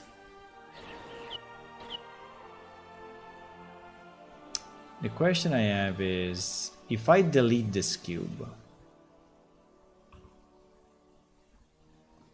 does it disappear from my scene? Actor cube is referenced by another actor object. You want to delete it? Game shot 10. Okay, so you kind of need to have it. So you kind of need to have it in the scene anyway, right?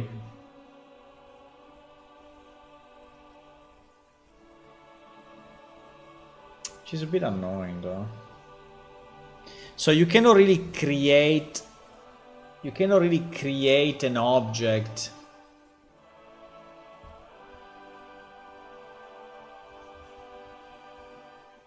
You cannot really create an object in the sequencer, right? So you can only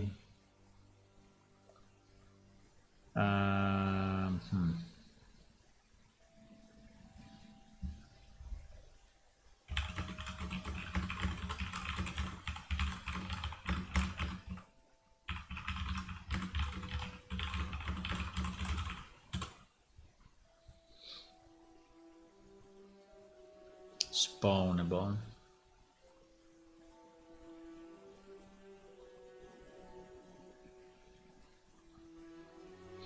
Open your level sequence. Click drag add actor to sequence. Choose an asset like a static mesh. So if I select, okay, because here I have my cube that I put in the level, right? So this is the cube. Let's call it cube in level. But then I want to have a cone, right, which is not in level. So what do? I go here. By the way, it's wrongly positioned. If I move it, what happens? It will move. I mean, it created in that moment, right? So if you position it wrong, it's done. No, it moved back actually now. So he automatically created a key. He automatically created a key for that. So if I now move it forward, will it move forward and backward? No, it doesn't. Anyway, I will have to add a key, I guess, for movement, but it's fine. So if next to my egg and my cube, right, I want to have something else. He's saying do actor to sequencer and, for example, select a cone, right? Do we have a cone? No, we don't have a cone. So it needs to be anyway an actor somewhere in our edit. Well, that's okay. I mean, obviously. So, for example, I want to add another of those creatures, right? What is the creature thingy?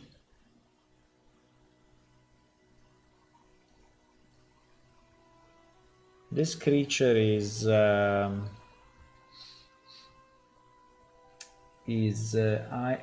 am Merc, M-E-R, right? So if we say that we want one of these guys, another one of these guys, right? Spawning next to our, I already lost the position here. What? Ah, yeah. If we want another of these guys to spawn here, right? So I do add actor, and then I search my meerkat. Okay, this guy. And where is it now? Okay, he's here. He's here. He added it there anyway. He added it there. Okay.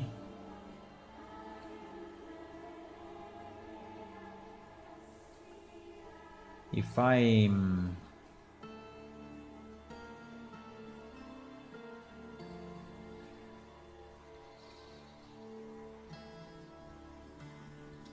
I put it here, right? What happened? If I put it here, why is doing that? I don't understand. Because I have something selected, I cannot move by. Okay. Okay, he's there, right? This guy is there. So if I go back, if I go to another frame, does it disappear or not? I think it disappears. In reality, it's not really disappearing because. Wait. Yeah, it's not really disappearing.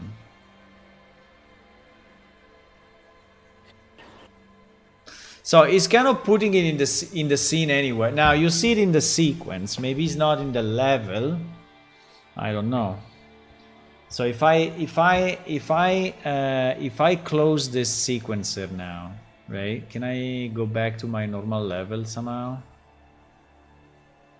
How do I go back? How do I even go back to? I mean, is this my normal level or not? Because actually he added it, right? So this thing is here. I mean, I can see it. It exists there.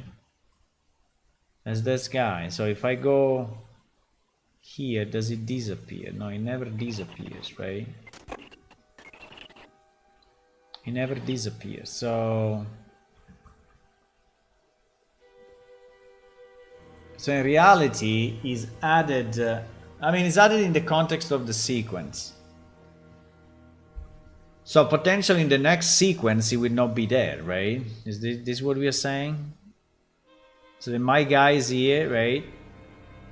Now, but if I go forward and I switch scene, it doesn't exist. Yes, okay. Okay, at least this kind of makes sense. So this means that in this sequence, but wait a second. It means that in this sequence,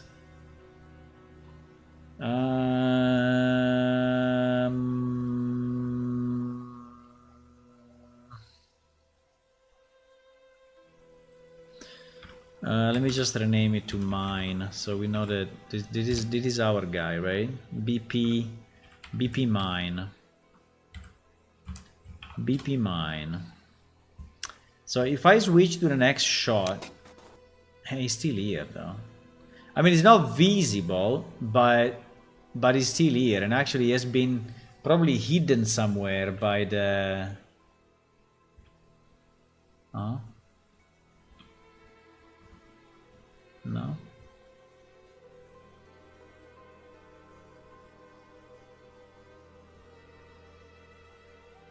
He's kind of here, but at the same time he's not there. Just because it doesn't exist, so it like makes it invisible, right? I think that he has a visibility, probably, to hidden or something, right? But you see that he kind of exists. So in reality,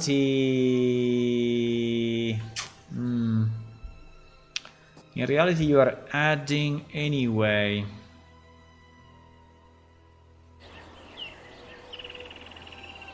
Yeah, you see that we have our cube,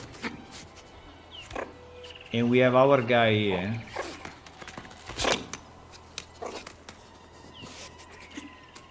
Ah, by the way, we destroyed the... We destroyed...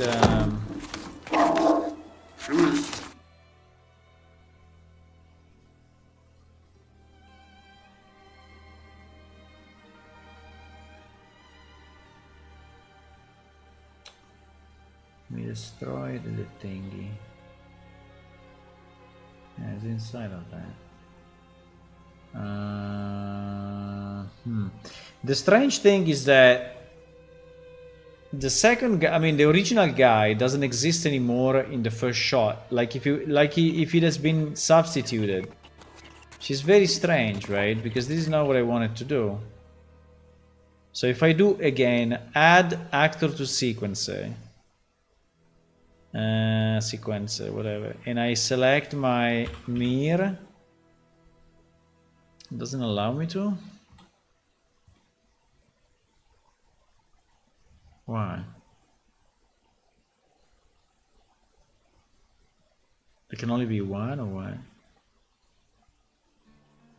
I know, because I have to go inside shot 01. Yeah, I have to be inside a shot, right? I have to be inside a shot, yes. But if now I do add mirror, why doesn't it allow me to add it anymore? Because it's already there? So is this selecting only the stuff that is dropped into the scene?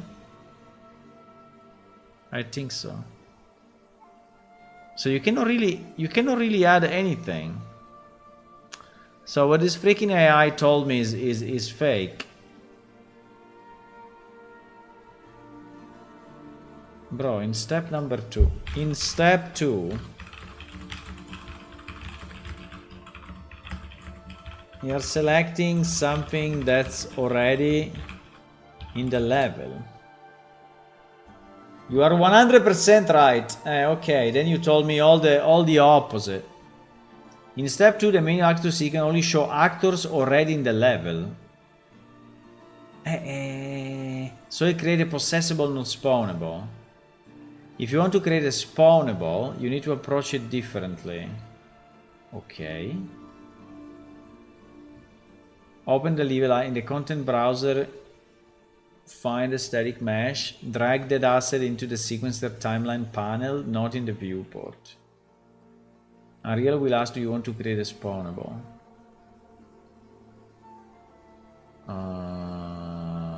In the content, okay, so here I'm in my sequence, right? And I want to create, do we have any mesh that is not, yeah, prop. Yeah, another egg would be nice. This is what, a skeleton mesh? Okay. So I put another egg here. He's not asking me to create a spawnable. Ah, no. He said to drop it on the. He said to drop it on the timeline. Okay, I drop it on the timeline. Wherever, I don't know where to drop it, but here.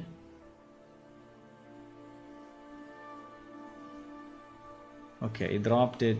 He dropped it here, I think. Is this my thing?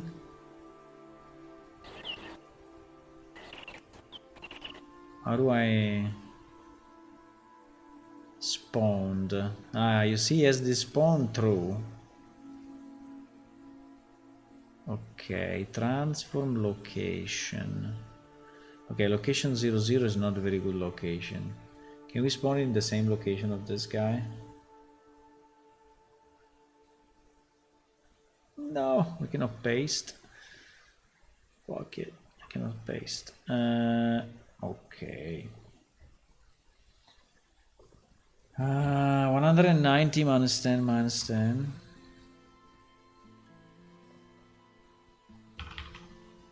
Okay, you see it's there. So this one for, okay, so this is our spawned egg. Egg spawned mine. Okay. So now my question is, does it live there? Ah, it's actually spawned in that moment.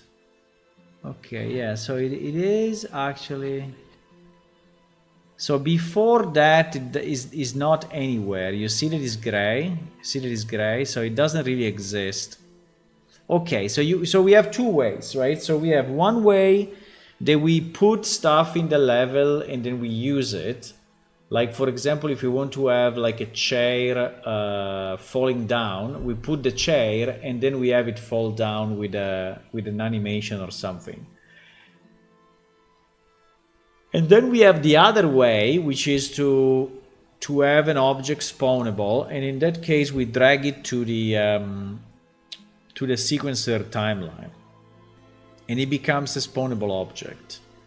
Okay, that's very nice because it means so basically what I did here, I did it wrong because I selected the same guy that was already in the scene and I actually moved it, and that is why I finally started to understand something, huh? And it is why it doesn't exist at the beginning, and then he appears there, and then only when sequence 1 is finished, which is roughly here, it will appear again on the side. You see, because it's now following the and everything else disappears because in sequence 2. In sequence 2, I don't have my cube, I don't have my creature, and I don't have my egg, right? So, okay, that is very nice. Okay, I think I understand that. I just lock viewport to shots. Ah, very nice.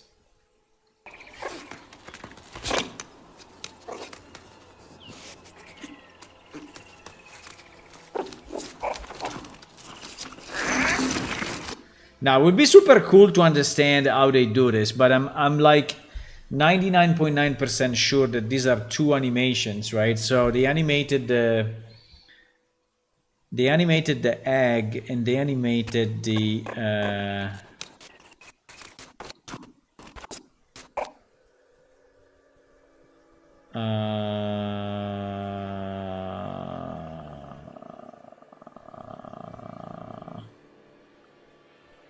so let me see, animation, yes, exactly.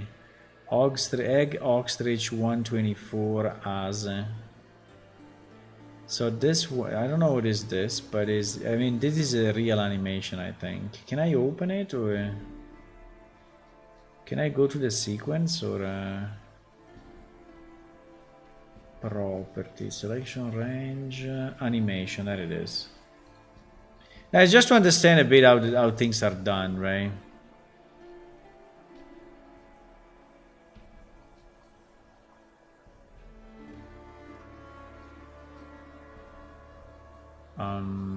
Well, yeah, it's moving a bit. Yeah, you see? Yeah. So this full thing is animated. I mean, obviously there is no other way, right? So it's not that they are using like a smart physics, right? On that, it would be super hard. So basically, they animate everything that needs to be animated in a sequence. They play the sequence, and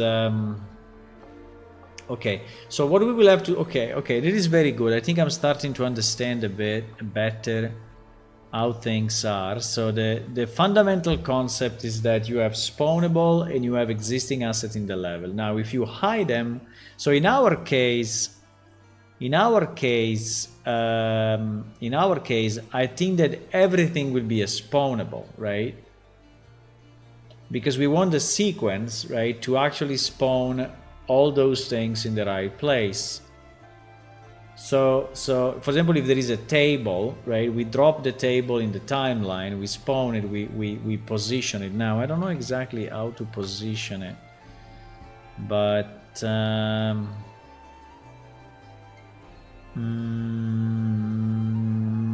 well,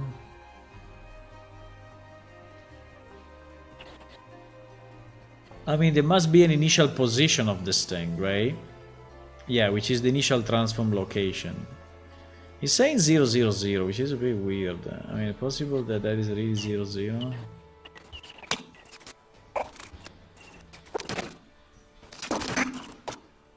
I mean, this is 0, 0, 0. But fine, maybe they centered everything in 0, 0. It sounds a bit weird, right? That is really 0, 0. But yeah, you see, if I change it, I'm moving the... If I move it like this, now... now it will do it all wrong, right? Because it's stepping on the thing, but... the thing is moved compared to where it is. And now also his head will be in the wrong place. Okay, fine. But now here I think we are in another shot because the thing broke.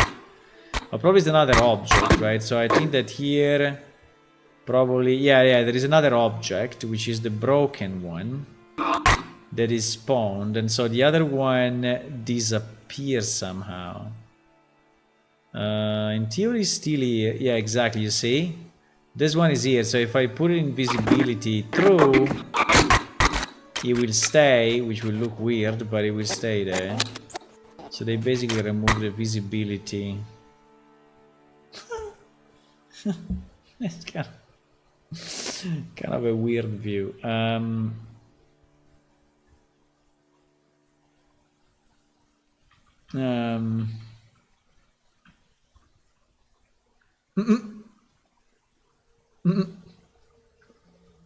This fur is really nice.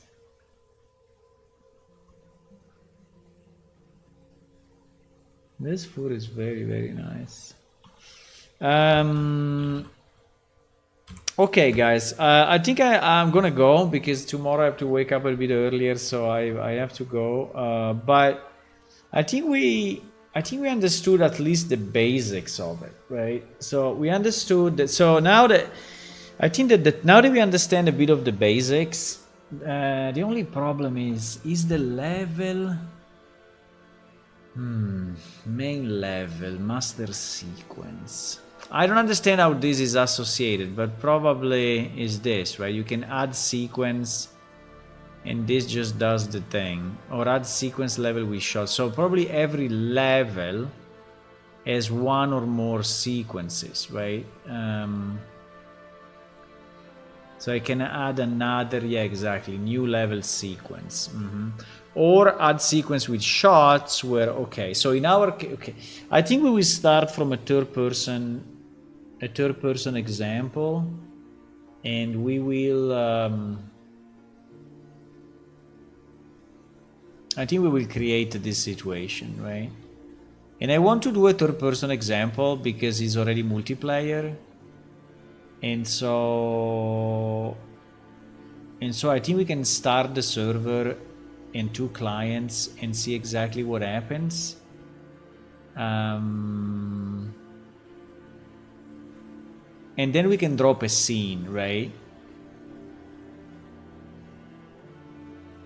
The problem, you know what is the problem? Is that if you have to do it like this, right? Is one sequence for this thing, one sequence for this, one sequence for this, one sequence, right? So it's like 6 sequences as a base with 2 potential different outcomes, right? Which is another 12, right? So it's 18 sequences to create. Now they can be very simple, right? So there can be a table with 2 people speaking and one saying something and you have to take it, and you have to make a choice, right? And that's it.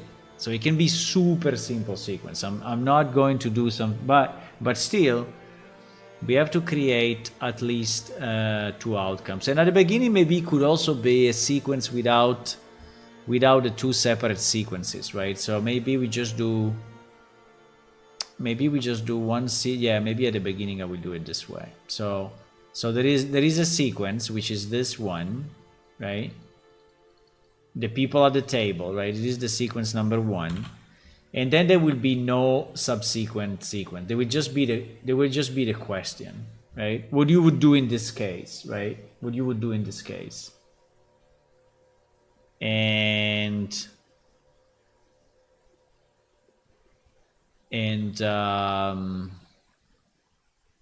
now the problem is that if it's a sequence, if it's just a question, is again completely out of